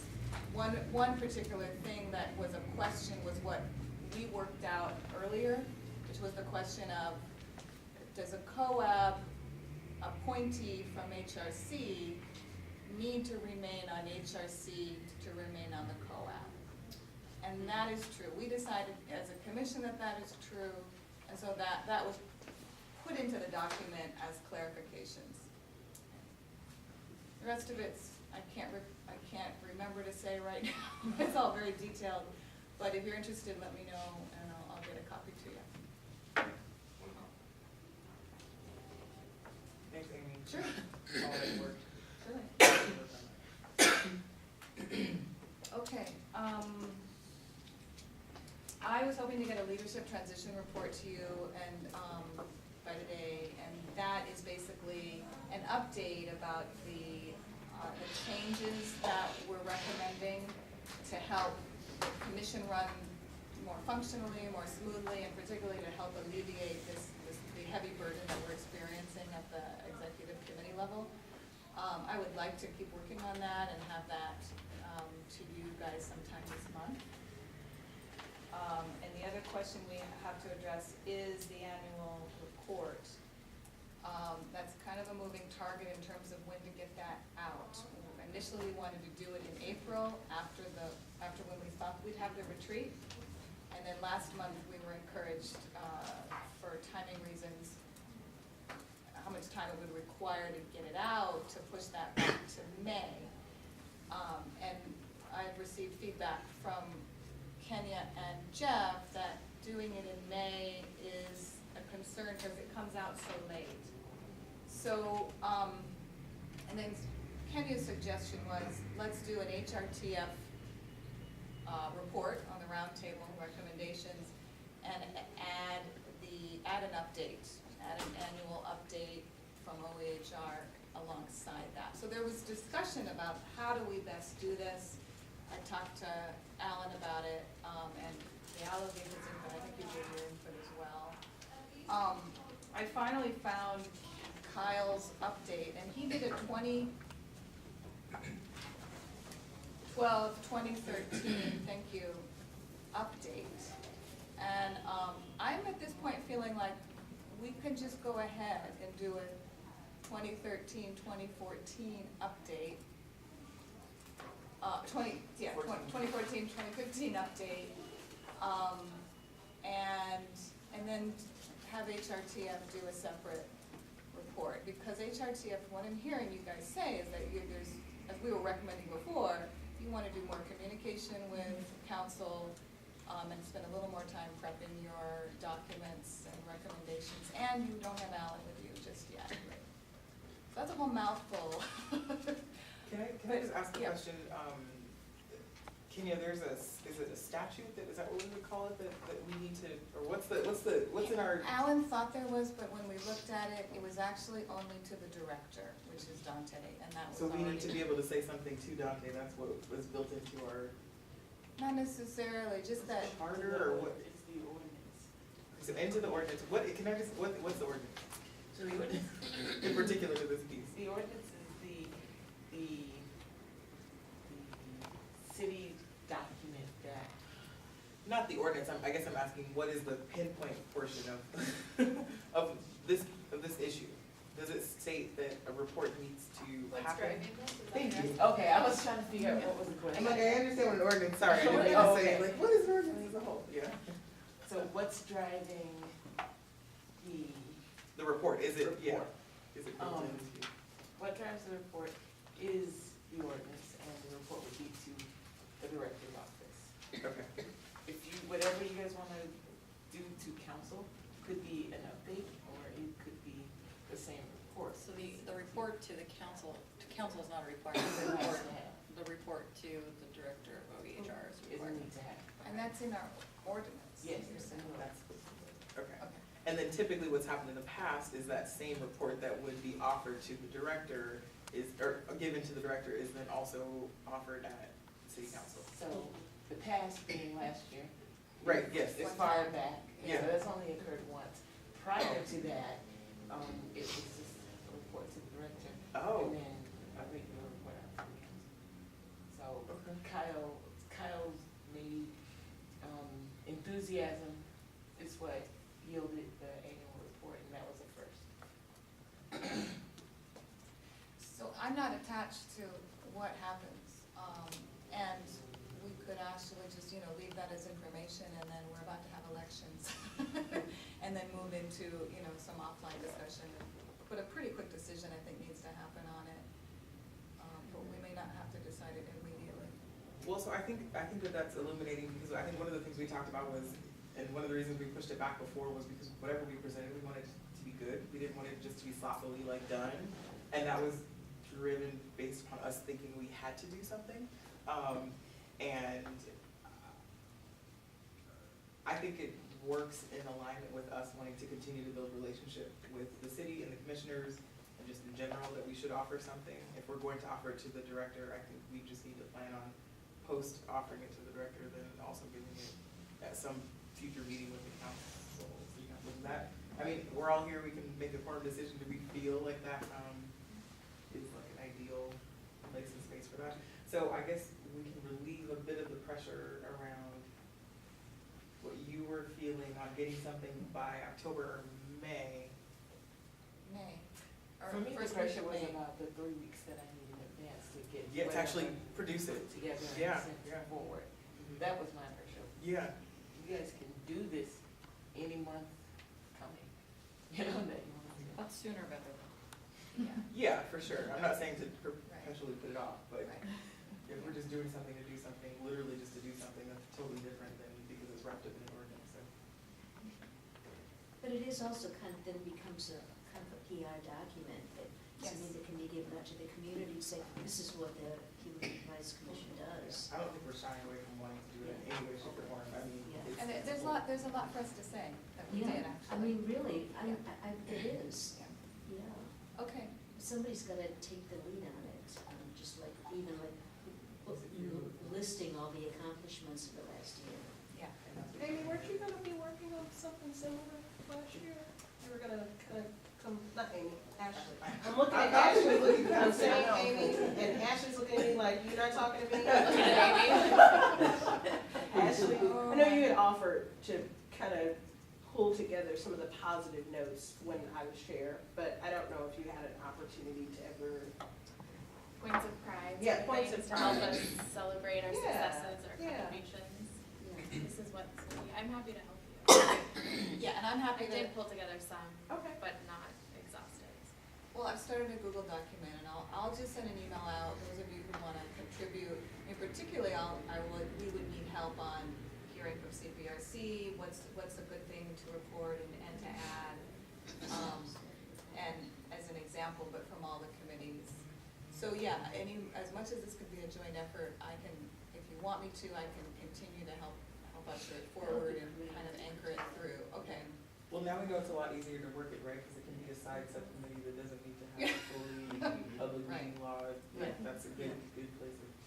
If I can make a suggestion about the quality of what you guys are adding to this, if it could read,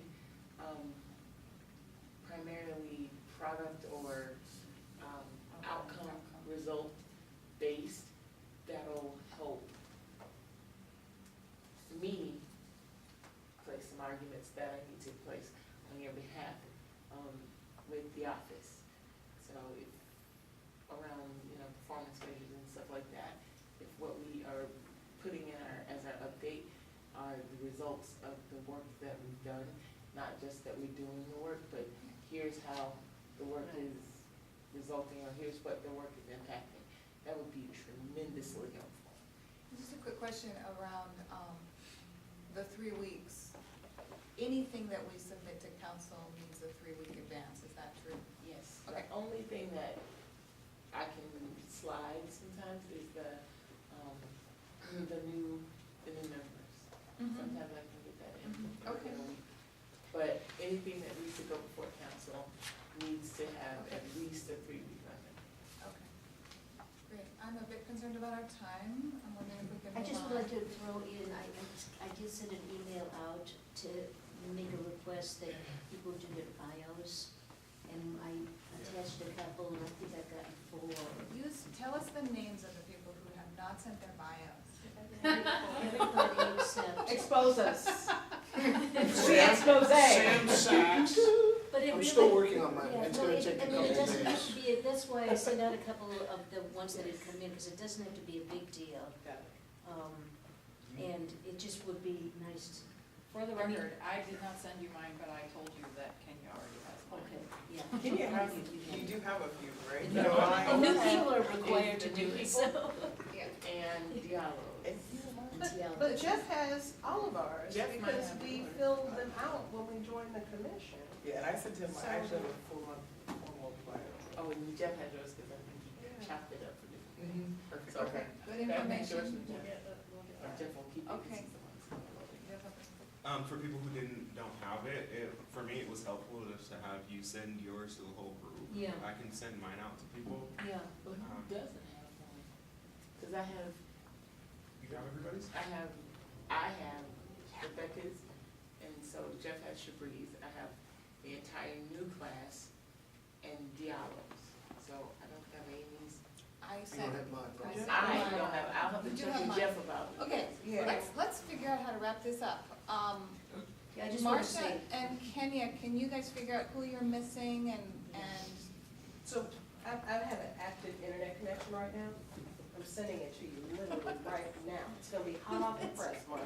and just please, everybody, be on alert for Kenya and Marcia's very strong but not shaming email about. Not shaming, not Yeah, okay, wanna shame. Expose, Get part your, 2. get your bio in there. Or just, it wouldn't be included, right? Did we just say that? Or is that? Yeah, Yeah, There'll be a it's just- blank space saying, this person did not do their homework. It won't say that, And but then, it'll, it won't be. some people have said they don't wanna do a selfie photograph.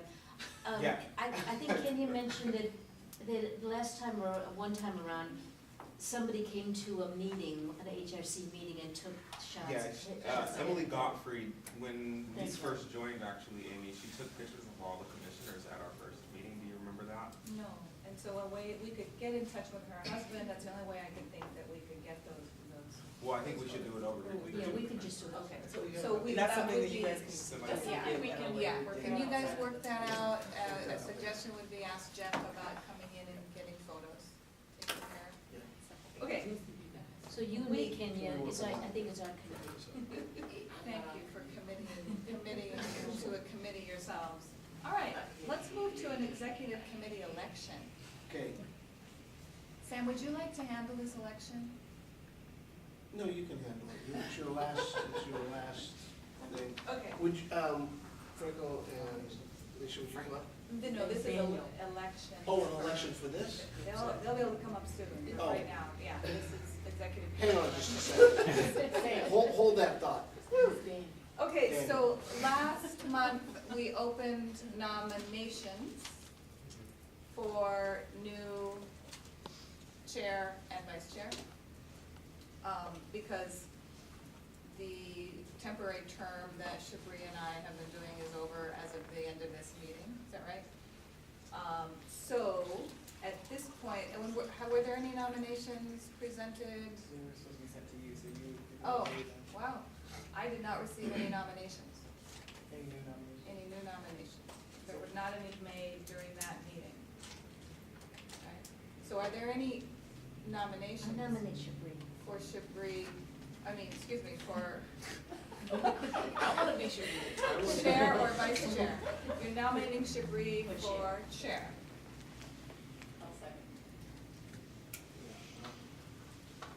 Just for record, that was the nomination before, so. Thank you, I appreciate it. Yeah. Okay, And do y'all have to? Yeah, before we do any seconds, let's get the nominations down. yeah. Are there any other nominations for chair? Okay, Are there any nominations for vice chair? Yeah, I have a nomination for vice. yes. But did Damon? Go ahead. Well, I have, actually three. I'd like to nominate Sonji, Marcia, and Sam. I don't feel ready for it. Okay, The declination. Thank you. so my last one is. Okay, are there other nominations for vice chair? I'd like to nominate Alan in absence here. Yes. I would like to nominate Rebecca. Cool. Any others? I This is would like the to vice nominate chair. myself. Okay. Audrey. Can I also say, I don't feel ready. Okay, yes, ma'am. I believe you are, but that's just my opinion. Who's not ready? I need to just, I'm not ready. Sam's not ready. Sam's not ready, Rebecca's not Marcia ready, is not. Marcia has declined Yeah, I don't. for feel now. Yeah. And I've declined as well. And Okay. Sonji declines, Thank you. okay. You're welcome. So Sam, Rebecca, Marcia, Sonji are official declination. No. Oh, Yes. declination. Yes. Decline, Four. decline. Excuse me, I didn't know the big word. For them. And so, any other nominations? Going, gone. So we have a nomination for Shabri as chair Audrey is. and Audrey and Alan as vice chair.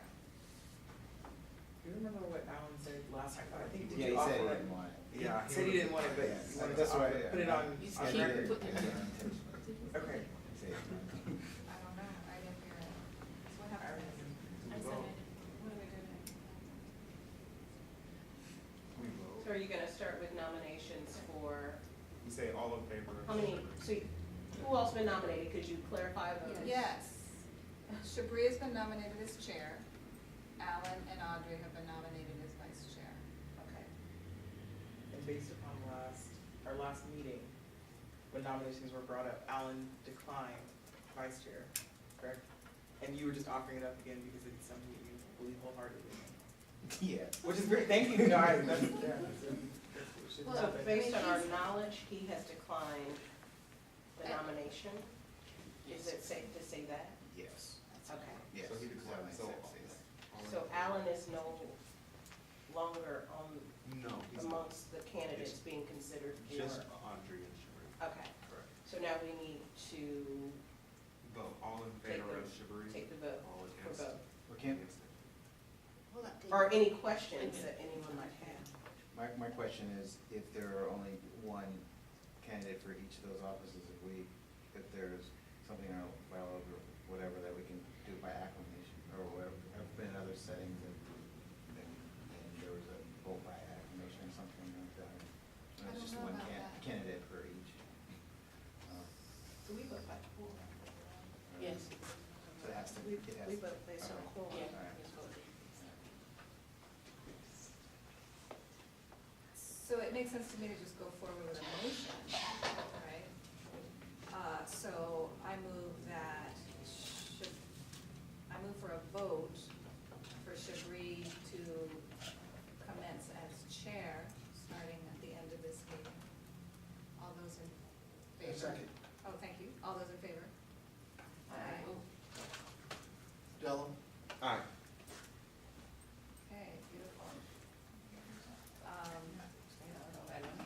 Actually, I have another question. Yes. I asked this last time, but Yes.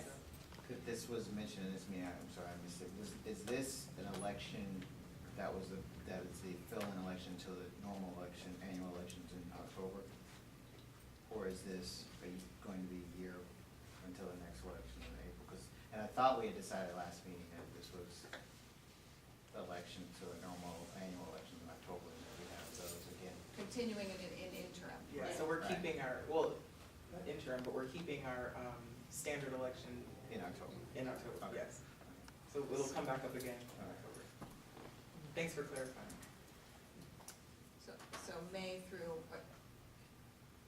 starting after this meeting through early, beginning of October. Okay. All right. I move that Audrey serve as vice chair at the end of this meeting. Second. All those in favor? Aye. Aye. You're supposed to vote for it. Also, The more the better. Great, you have another unanimous. Congratulations.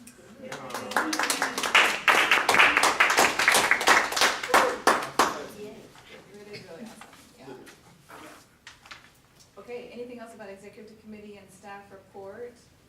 If not, we. Yes, please.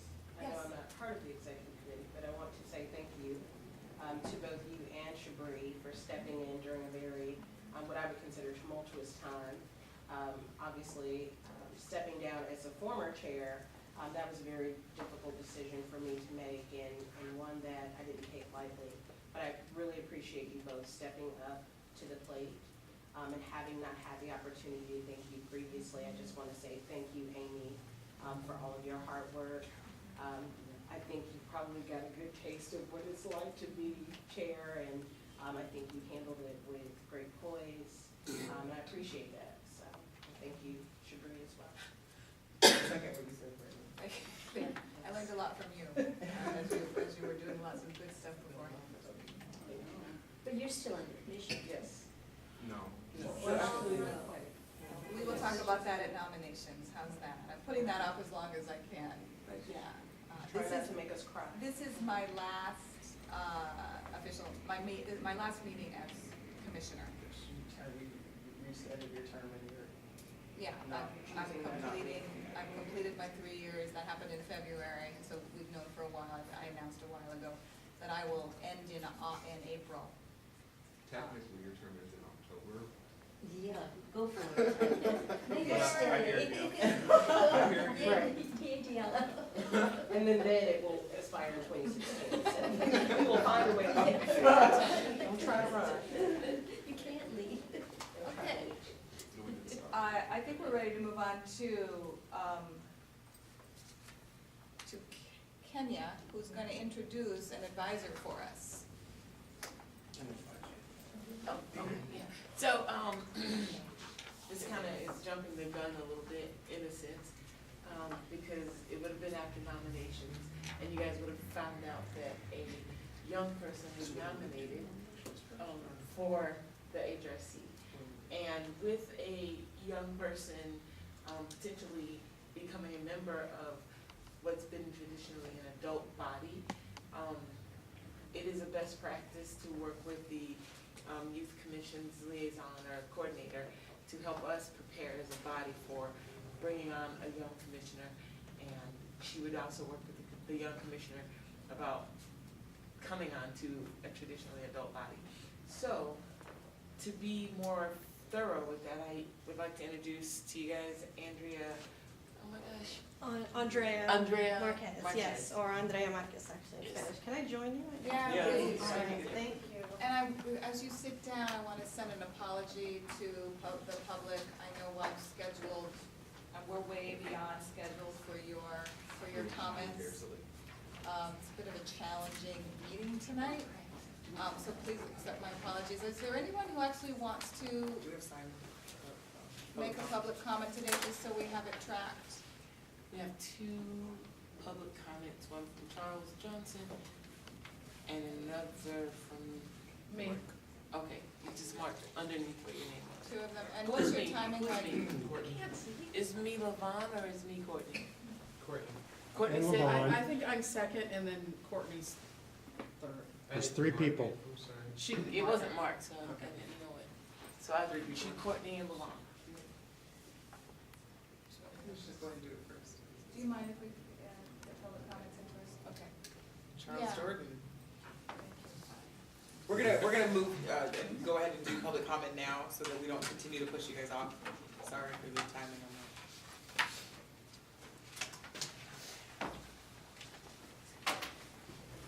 Will we bring you a chair? I think I'll just stand beside the, they don't feel intimidated. There's chairs over here. Morning, Commissioners. Being this season does go, I guess I really played with the Yankees in the show last month. Just some of the things, well, I think somebody said Charles Jordan instead of Charles Johnson.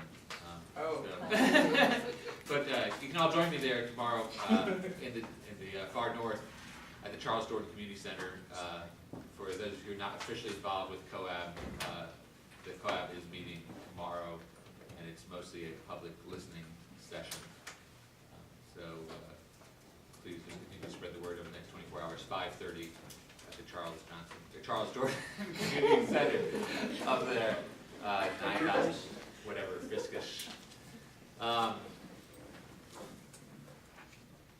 So one of the interesting things that has been happening at City Hall is this morning, a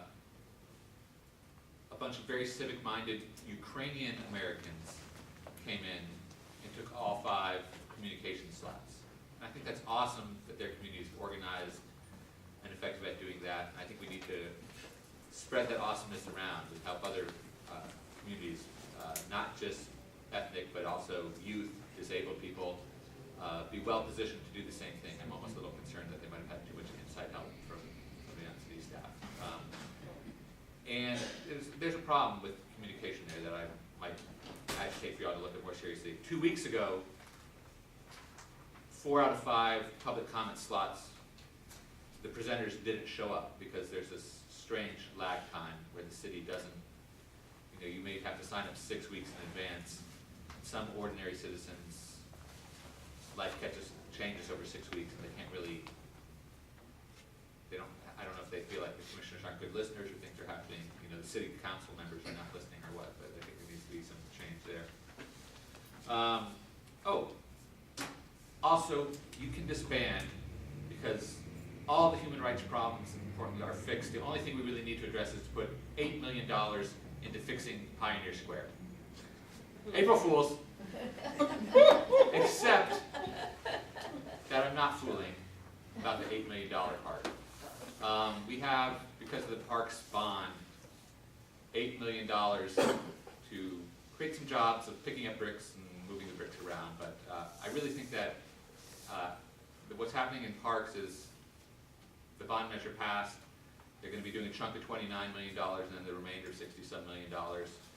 And they had a nice graphic that talked about $8 million for Pioneer Square, $7 million something for bathrooms, but they didn't have any, in that particular little PDF, any equity lens type information.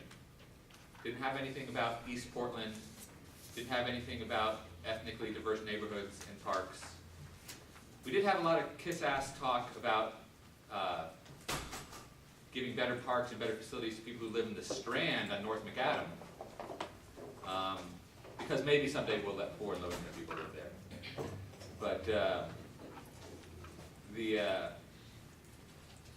I think that with this parks thing, and I think especially, Commissioner Amanda Fritz, the Parks Commissioner, there's some room for civic engagement to use the capital expenditures for parks, particularly in what I'm just basically say are underserved and neglected communities in Portland. So I hope that there'll be some discussion among you all to push for that. I was glad to hear the mention of a young person coming into the HRC. This Saturday, a few days past, the Multnomah Youth Commission, that's the only youth commission, isn't it? There isn't one for the city. It's a city-county partnership. Thank you. So it is. So it's called Multnomah Youth County, but the city government is in. So they worked with CIO, the Center for Intercultural Organizing, and got our mayor to show up in North Portland. And I think that it sounded, that came to my mind when we were talking about the race talks. I think in some places there's so much to do that there's room for improvement on encouraging ordinary citizens to go. I think it would have been a better program as CIO with the Multnomah Youth Commission if somehow there had been conversations that had brought more young people in, connection with the Black Student Union, particularly at Jefferson, and maybe also, I don't know, I'll probably talk to Dale afterwards about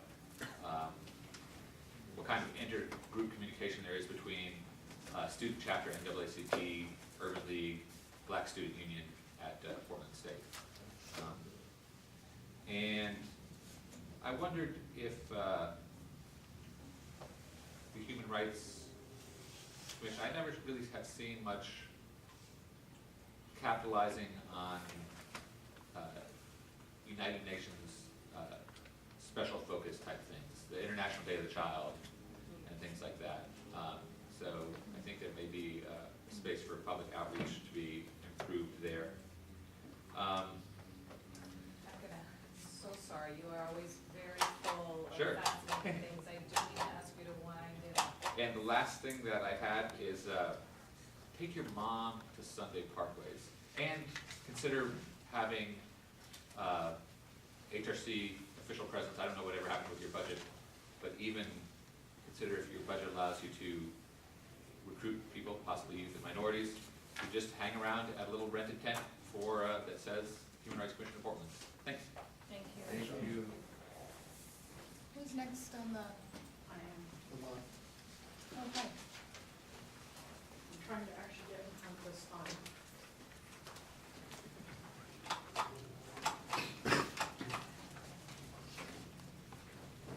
Hello all. Hi there. I am here for two things. One, I'm just quickly going to reiterate the Portland Commission on Disability has been very involved in the Uber task force. It's the actually private for hire transportation task force. And we would also like to invite you to participate in any way you can and show up next Thursday from 2 to 3 for the presentation to City Council about that. So invitation out there, and we would love it if you would support that there be equity involved in this. But then, I have a little quiz for you. What does the ADA stand for? Americans with Disabilities Act. Great. I knew I could start out with those. Okay. Does anyone know what day is the birthday of the ADA? Who's got to look it up online? Cheater! April 15th. Is that wrong?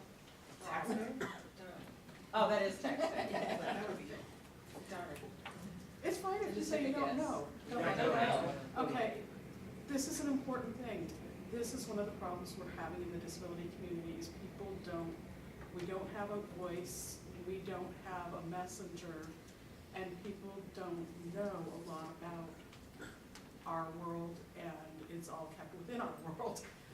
But it is on July 26th. Does anyone know how old the ADA will be this July 26th? 17 years or 16 years? I want to say 27. Closer, but not quite. 25 years old. So it is a big anniversary, and we will be having a big celebration. We would like to invite you to, I know that we currently don't have a really strong liaison relationship going on because Sam has so much on his plate, but we would like to encourage you to be part of our planning committee if there is someone who would like to liaison, and come out and learn, because we're really gonna focus this on creating a voice, because as much as education is great and everything, people even need to know we're here before we can even start the education. So that's where we're at. It will be also, the announcements will come out later. We will be having a disability history panel display in early July, late June, down at the City Hall, and we'll have a reception, and we'll get that information out to you. And you said July 25th? July 26th, it's a 26th, Sunday, sorry. and we will be having some kind of an event, and we will probably be having some brown bag events beforehand through community partners and through city partners like the Diverse Empowered Employees Program. There's a new student group starting up at PSU for student disabilities. The job group through Marjorie McGee. Her name is not Marjorie. I don't know her. I forget. It's not Marjorie though. But I think they probably be in touch with you guys about this. Should I just Offline, take care of that, and we are gonna be going through the Disability Resource Center and connecting, and we're also working on doing some work with Marjorie McGee. Okay. So, but send me the information, you know. Thank you. Thank you. Thank you. Yes, ma'am.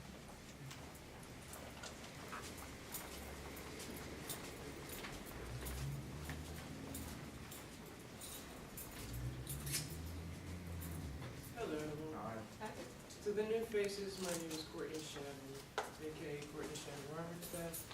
I just wanted to fill you in on a couple of things that have happened this month.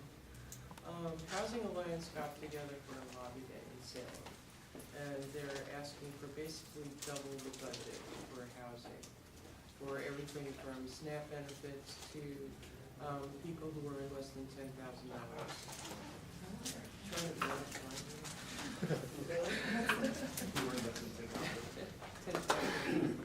a year. So I thought I'd bring you up to snuff on that. You've heard about stocks for housing? Yeah, that's all connected into that. Also, as far as profiling, racial profiling and otherwise, it's a whole lot of profiling going on. Center for Intercultural Organizing also had a lobby day last Monday. I'm sorry, no, there was a hearing last Monday. They did have originally 3 bills. I think it was House Bill 2002, 2003, 2004. They all got put into one bill, which is now 2002. And unfortunately, I wasn't there, but from what I understand, the combining of them is going really, really well. They're working out the small details, and then they'll be on the way to Ways and Means and Means to figure out how to get all paid for. But while I'm on that subject of profiling, I think the key to profiling in police is education. I think sadly people across the board are afraid of things that they don't know and that they don't understand. And I think education is a key to understanding a lot of that. Not everybody who is, for example, homeless, which is a majority of the community that I represent, is drug addicts or have mental issues or things like that. Some of them are just one paycheck away from being homeless and boom, there they are. Or they're disabled, but I mean, there's a variety of different things. I mean, certainly there are problem people in the community, but there are problem people in every community. So, as I said, I think education has a lot to do with it. So if I could suggest that, that would be my input for how to help that along. And if you can include me on some of those conversations. I was just gonna ask that question. Have you been connected to our HRTF team? You were at the big thing that we had down at, pardon me? The round table, you were there. Weren't you there? Yes. Yes, I totally remember. I was there, I remember seeing you there. So, and you're connected to some of that work, or the folks who, the commissioners who were working on that, are you? Or not enough? No, You're asking to be more connected to it? Yes, I would love that. I remember you doing some of Yeah, that work too. What's the best way to get in touch with you? I did put my new email address on the form, so you guys Okay. can get hold of me that way. I can send you an email to connect you to, we're reworking our housing rights. We've had some losses, but, I'm on it, so. Thank you. Okay. Awesome. Thank you. Thank you.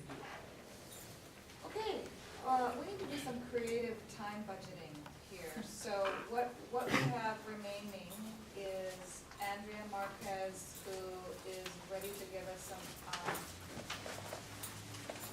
consult on working with youth. We need to do nominations, which Sam is really ready to do. Sam, do you still want to do a youth ad proposal? Not today. Okay. Comment on retreat, home forward announcement, and committee work. So nominating, how much time do you think you need? Well, I was hoping to, Daniel and Alicia are here, but the other two are not because they have prior array, their, commitments, prior commitments. So, you can take as much time. If you want to just vote, we can vote on the 4 new members, and then at the next meeting, you can hear from them. And, I'm okay with that. They came to prepared to tell you all about themselves. Unless you vote no, then you won't hear from me next week. But I'd rather give it, I don't want them to be rushed because, and Alicia is a youth, so she will be filling, so we'll have to work out with the youth component, if we want her to take over your position and then bring up another youth, but she's filling your spot. Okay, We're not creating a youth spot for right, her, right. but she will Okay. be the first youth. Okay, so let's So- give that 5 minutes, how's that? Could you just give like a little summary of each person? What I'm asking Is it right now, doing it? rather than getting into a whole lot of it, is what kind of time do we need for that? I'd like Will to, 5 I'd like minutes to work? just do the vote. Okay, so let's do 5 minutes. How much time does retreat need? I think that can be pushed off to an offline thing, because we're just, so Okay. Committees, do committees have anything really, really pressing that they have to tell us all right now? Okay, and then not the home forward, I meant the welcome home piece. Is that an announcement? Do you want a discussion about that? What kind of timing? I don't know that we need any discussion. I mean, I basically put, I'm not sure what you're asking. How much time would you like on the agenda? I don't think I need any time. Okay. And the email information is really good. Well, So are the you- reread it's that in Kim my put report. together also is, Okay. which is a report that any of the committees can use. Thank you, Audrey, for doing this. It just allows us to not have to take up too much time if we don't need to, so perfectly apropos for this. Okay, so in that case, I'd like to ask that we extend the meeting until 6:40, and we adjourn at 6:40. I have a quick announcement. Second. Excuse me? Second. Are you? I'm just asking if there's any concern about that, and I would unless there let's is. do it. Okay, Thank you. so Andrea Martinez, Yes, thank you. Andrea. Andrea. Hi, thanks for having me. Let's see, so how much time do I have then? 15, okay. Oh, I'm sorry. I have to leave at 6:30. So can we do the vote first? Is that okay with your timing? Can we do that? I'm sorry? Try it twice, so I think you can decide. Then we'll do an hour later. Yeah. If you Okay. just go ahead and then we'll be done. And then Yeah. you can move to me. So I want, Alicia, the correct way to say your last name? You can say Zal, Zhao. otherwise it's So I want to make a motion to nominate Alicia Zhao, Daniel Franco, Teresa Soto, and Seattle Metno as new human rights commissioners. A second. All in favor? I don't. Hold on, hold on, one second. Let, thank you. Was information sent out about those candidates to folks? I think, yeah, I think We so. did Yeah. say that the nominations Yes. committee was unanimous about our decisions on getting all 4 people for the commission. But we Okay. didn't maybe give you detail on it. Right, we didn't see applications and all of that. No, I think the applications were sent out. Yeah. No. I don't know. She didn't send them out to us. I didn't see anyone sent out. And I don't wanna make this difficult, but it makes a vote pointless if I don't know what I'm No. voting for. Right. That's why I thought Sam could give maybe like a sentence or two about each one. About what communities This- they represent and. Would it be fair to say that we would allow for that information to be disseminated to us, and at least by May, be able to make the decision, to be able to propose opportunity for us to vote? I think you've done a fabulous job in getting all of the logistics ready. We just, I think for transparency purposes, would probably like to see, and I don't think we're challenging your decision, we just want to make sure that we see that, and if someone asks us questions, that we can be able to say, yes, you know, I know that this person is coming from this organization. So we're informed about what we're voting That's it. on. That's all. What's our timing for getting commissioners slotted in? So there's. After we approve, then they have to go to city council Right. and then get sworn in. Our standard practice in the past was never to vet as a whole body, but I do agree that it makes a point, like the vote is completely pointless if we haven't actually seen any information about folks. Other bodies do that as well, where they call for a vote and they just go with what the nominating committee unanimously decided. So, I mean, if we're doing this, we should make it a standard process whereby when we have new proposed members, we actually all look at it. That's just like. And that has typically been the practice, is that the committee has typically sent out some information about the individuals that they are bringing to the nomination, so. Maybe for a brief while, but not prior to,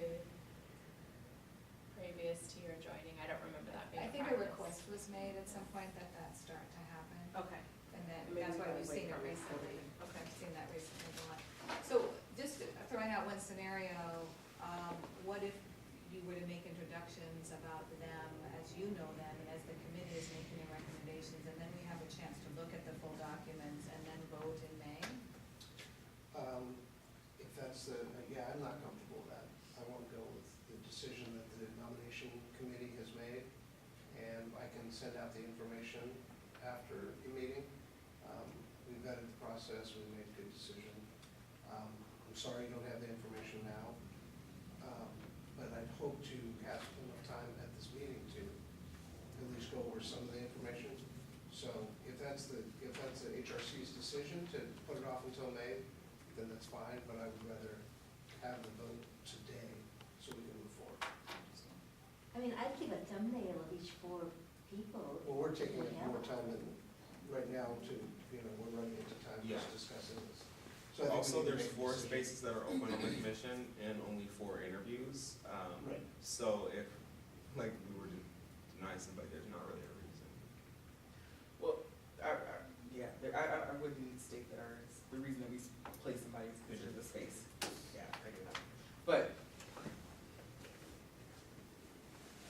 I'm good with whatever you guys make a decision, because we're taking a break from Andrea's time.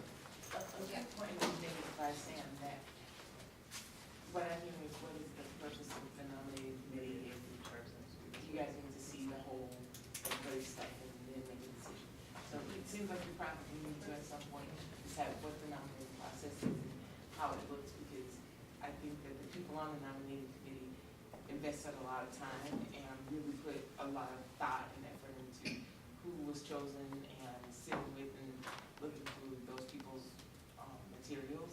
And so, just to honor that, I feel like there should be a decision about if you're going to honor that or if you're going to require a different process. So I would just say, based upon precedents in the past, the work that you and the committee has done, Sam, and what you have presented, because I did see the four folks, that we can go ahead and move forward with a vote today. And if we have questions about the process, then we bring that up and we make sure that we change those going forward. But up until now, we shouldn't change it right now, today, in the last 2 minutes of this time. So Audrey can also get forth with what she needs to do. So I would say if you want to go ahead and present the vote based upon your guys' time and the emails that you did send, I look forward to making that vote happen tonight. Based upon And I your, will send the information out for all four. They're all four. so we can get to know these new. They're all four wonderful, Yeah, they're awesome. wonderful candidates. I mean, the best so far.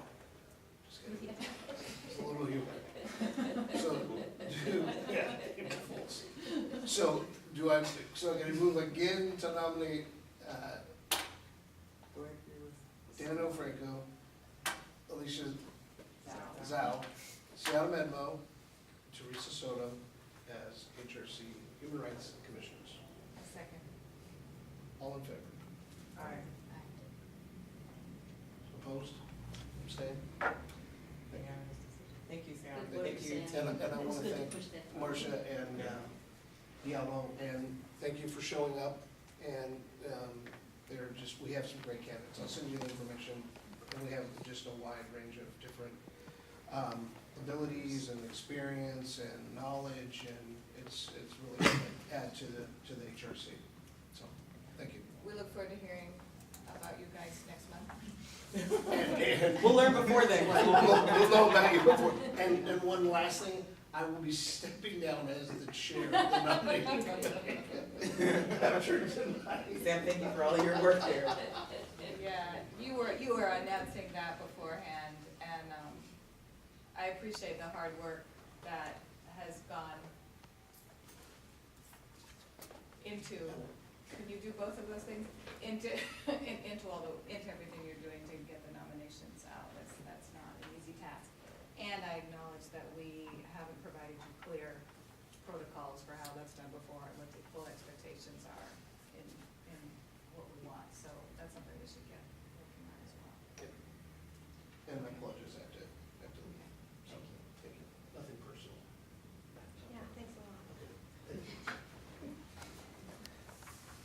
All right, is it me? Look at you. Awesome, okay, so, Ms. Pesa. of course, thanks for having me. So I'm Andrea are fine. Let's see, I'm gonna try to do this as kind of quickly and succinctly as possible. What I'm thinking is that, so I'm gonna talk to you all about effective youth engagement. I'm thinking maybe we can use this time where I can learn a little bit more about you and your work and assess what your needs might be around effectively working with young people. And then I can come back another time and give you more information. I had lots of things planned to talk about, but I don't think we'll get to them. And you know how it is when you like really love something in what you do and you want to talk about it forever. That's where I would be with this. So I would say Yes. to probably start that off, Kenya or somebody mentioned, and I think just as a really good starting place, this is a body that has been made for and designed by and with adults in mind, and so that's, I would say that's we all were once youth. Yes. It's something that we can all we probably know a youth also, so I think that that's probably, if you're really looking at and breaking it down, that's probably something in the place that we all come from at this. I don't think we've ever come, and let me know if I'm wrong, with a space and a place meant for and what that looks like to engage. And so I think we are extremely novice at this and we look forward to what you have to offer. I don't know if anyone else has another place.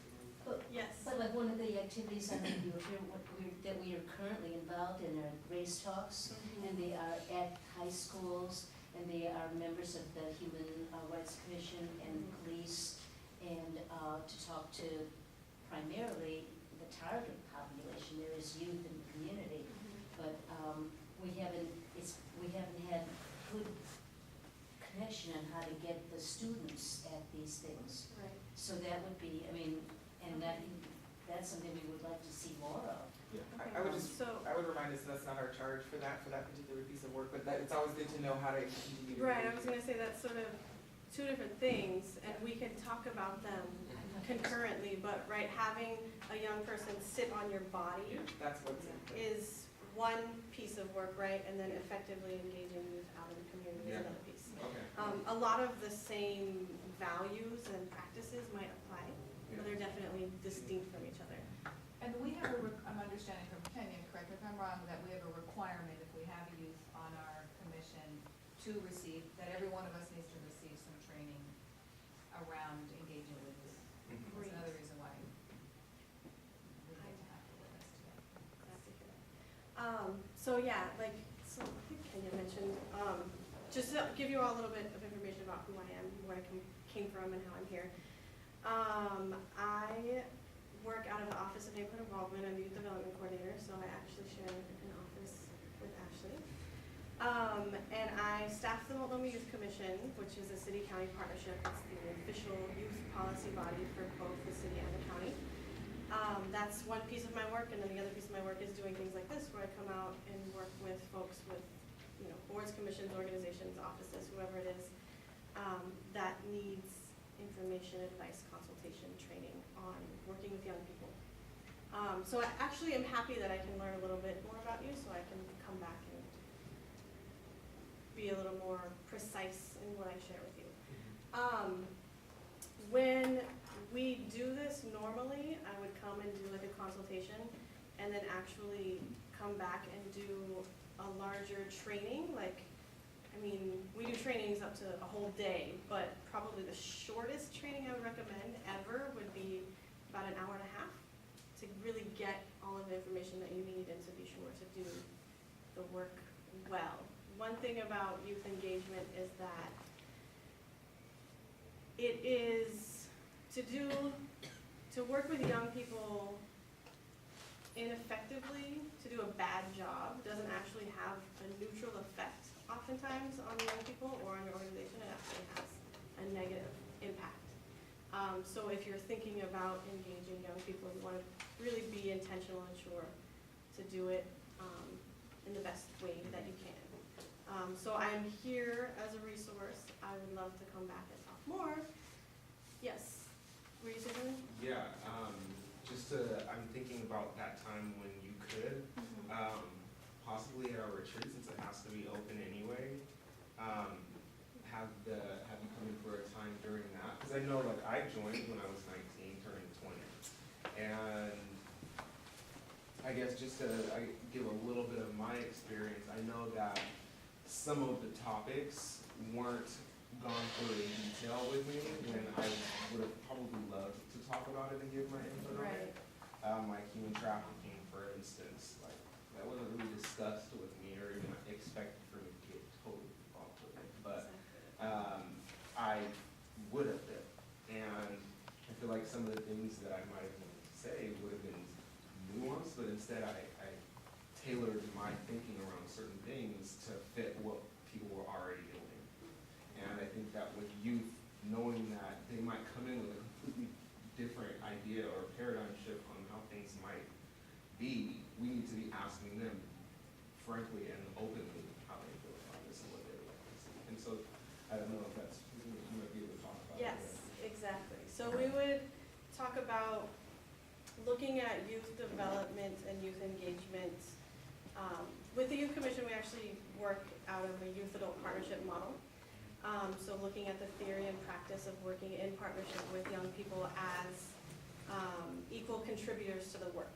And so we would talk about those sorts of values around what are our perceptions about young people, and what really are their capabilities, right? So oftentimes as adults, many adults will look at young people and think that they don't have the capacity to do this work, when actually, they do, but also they're not adults, they're in the midst of their development.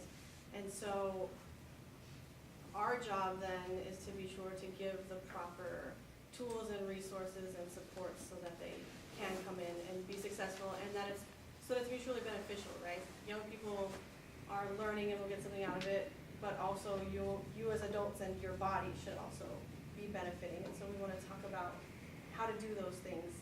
And it's a long conversation. A few thoughts that I would just leave you with, I guess, are to really start thinking about you want the buy-in and the commitment of your whole body and of everybody on it, right? When you bring on a young person, you're gonna want an adult or two as an advocate or like a liaison for a young person to be sure that everything's running smoothly, and that they're having their needs met, and just kind of the person to be aware and ensure that you're leaving space, right, for your youth to engage in meaningful ways. Another thing is that best practice is to not have just one seat for a youth. It's always two or more. Two is great though. Why would that be? So they don't feel isolated. Yeah. So they back each other up. Exactly. And also so that, yeah. Well, also, because in regards to social group identity, one person is expected to represent that whole social group. Right. Exactly. So next word's coming out of my mouth, actually. Yes, so for all of those reasons, right? And in a lot of ways, we look at working with youth in similar ways as we would in working with any underrepresented community, right? I was looking at your website today. I saw that, let's see, you're here to foster greater understanding, inclusion, and justice for those who live, work, study, worship, travel, and play in the state of Portland. I think it's like a third of the population of Portland are 18 and under. And yet they're seldom in spaces like this. And it can be really powerful and beneficial. So my suggestion would be if I could come back and engage with you all in some capacity. And when we do this, when I give trainings, it's interactive and it's conversational and it's not necessarily just sitting and listening and looking at a PowerPoint, although I also have a PowerPoint. But yes, does anyone have burning questions or thoughts right now? I guess I would say when you do come back, I've sat at it and been near groups that are working with youth. I mean, PPS board, they have a youth seat. And outside of the Mobile Youth Commission, I guess if there are others that have done, I mean, just what are some of those, like, don't forget these things are fantastic and they've done these things and it's working well. And, you know, the other side of that is these are things that really failed with that. Like, specifically here locally, I mean, every location, every place I feel like has a different experience, and Portland is its own little city. So, you know, if there are things that are working really well here, what do those things look like specifically with boards and commissions here? And if there are things that have been major failures, how can you learn from those as well? Yeah. Just those highlights would be insightful. And I think, Diallo, thank you for your experience here, because you kind of lived through that. Grew up through it, so you can always do it. Yeah, I love that, like, you're kind of the in-between point, because you had that experience, right? Now you're full grown. Yeah. All right. So. I had the privilege of joining Dale and other commissioners for his first alcoholic drink at 21. You promote the fact that.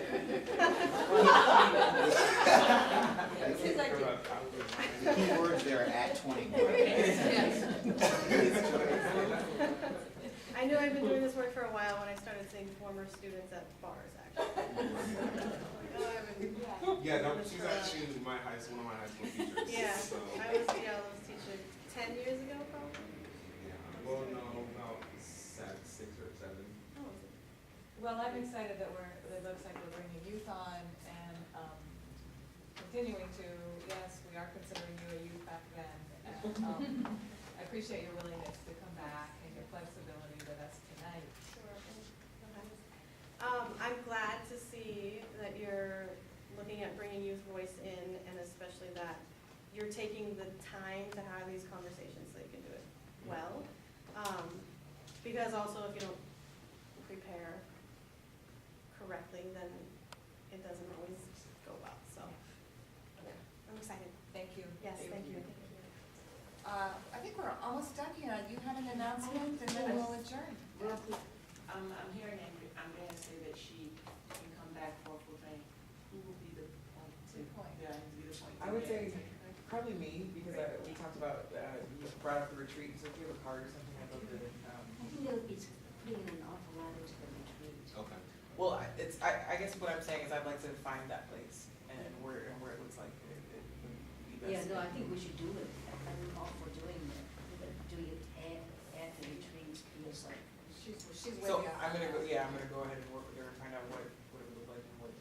You have an announcement. Yeah, I wanted to make an announcement that I was invited to go to, a hearing at the state on the minimum wage increase to $15 an hour. And I hadn't been paying a whole lot of attention to it, but it's gotten actually a committee hearing. So that is, that's considered like, it's moving much farther than people thought it was even gonna go. And so it's right now, there's a committee, an umbrella, I don't know that much about it yet. There's an umbrella organization, and I know Jobs with Justice and 2 or 3 unions are sponsoring it. And so the hearing, if anybody wants to go to take a bus down, is Monday, April 6th, and they're meeting at SEIU, the Service Employees Union Hall over in Southeast on Powell and 26th. The bus will be leaving around 3:30. So if anybody wants to go down there or testify, you're certainly welcome. And I was wondering if we might want to have a speaker from the organizing committee come and make a presentation to us about how we might want to be endorsers of the campaign. So just what questions they have on that. Yes, and if you want to make that happen, contact your new chair and vice chair Okay. about that. Okay, so potentially for May agenda, have a brief speaker on what's going on with it, to see if it's something we might want to, I don't know exactly how they're getting endorsements even. I would look back and find out what they're interested in first, and if Yeah, they I are, guess if they're they. interested in getting state minimum wage over 3 years. No, I mean, what would their, yes.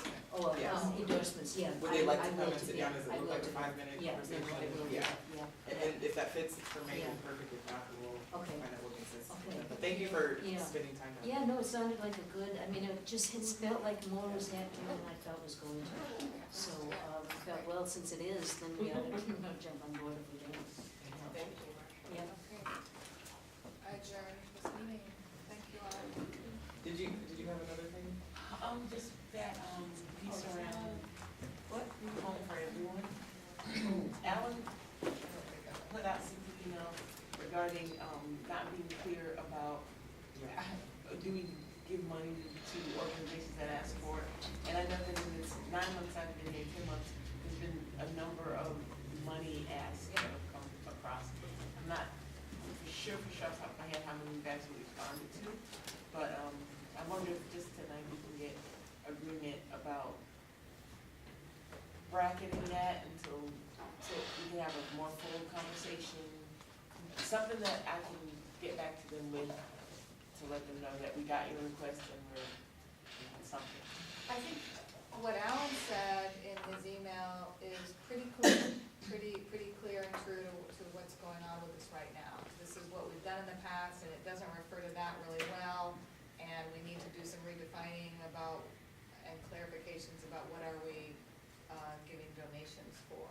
So can you look at that and see if that helps you provide an answer to them, and if then you still need more, get back to us? Well, I think she's asking if we agree with. Yeah. what- Oh, That's what, yes, what yes. Alan- yes, So I do. And just as, go ahead. Yeah, I would shy away from saying calling a donation, but more like community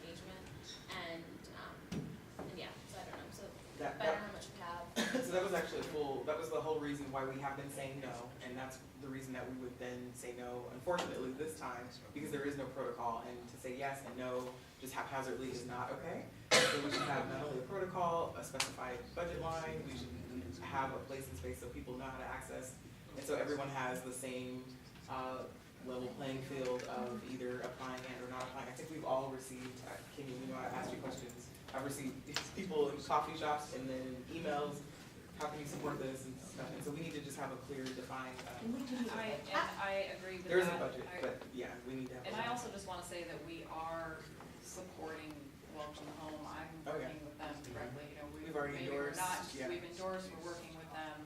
If we can't give money, then I mean, that seems acceptable that we need to develop some protocol around how we. And I would be how we do happy to that. lend myself to supporting that after 10 years in the nonprofit industry. Why don't you, do you wanna take that on, I would love Selby? to help. Okay, so. And I would like to help. Yeah. Rebecca, thank you. And And then so- the street groups was giving $250. So developing kind of a protocol around what, if we have a sponsorship program and what that would look like. Yes, that's what you guys will help build upon, and I don't know if it looks like we would talk about it at the retreat, I think it could be a conversation, but I think it could also be something that you two go off and have conversations about, bring something to a meeting, and maybe we have like a 10 to 15 minute discussion here, so that we can just kind of codify it and make sure we can go forth and prosper. And the other thing that I heard was that the response for Welcome Home, so this last request that they sent is no. I mean, it'll be nice, I won't just say no and then period. No, You know, period. like, it'll be, you know, No, with sorry. reasons and. Well, and we look forward to sharing with them the process once it's finished, because I don't think it's a question of whether we want to, it's just Right. making sure we're doing it That we're effectively. doing it. Okay. You have what you need? You guys okay with me sending that? Yes. Okay. Thank you, Karen. Okay, now. Are we ready to adjourn?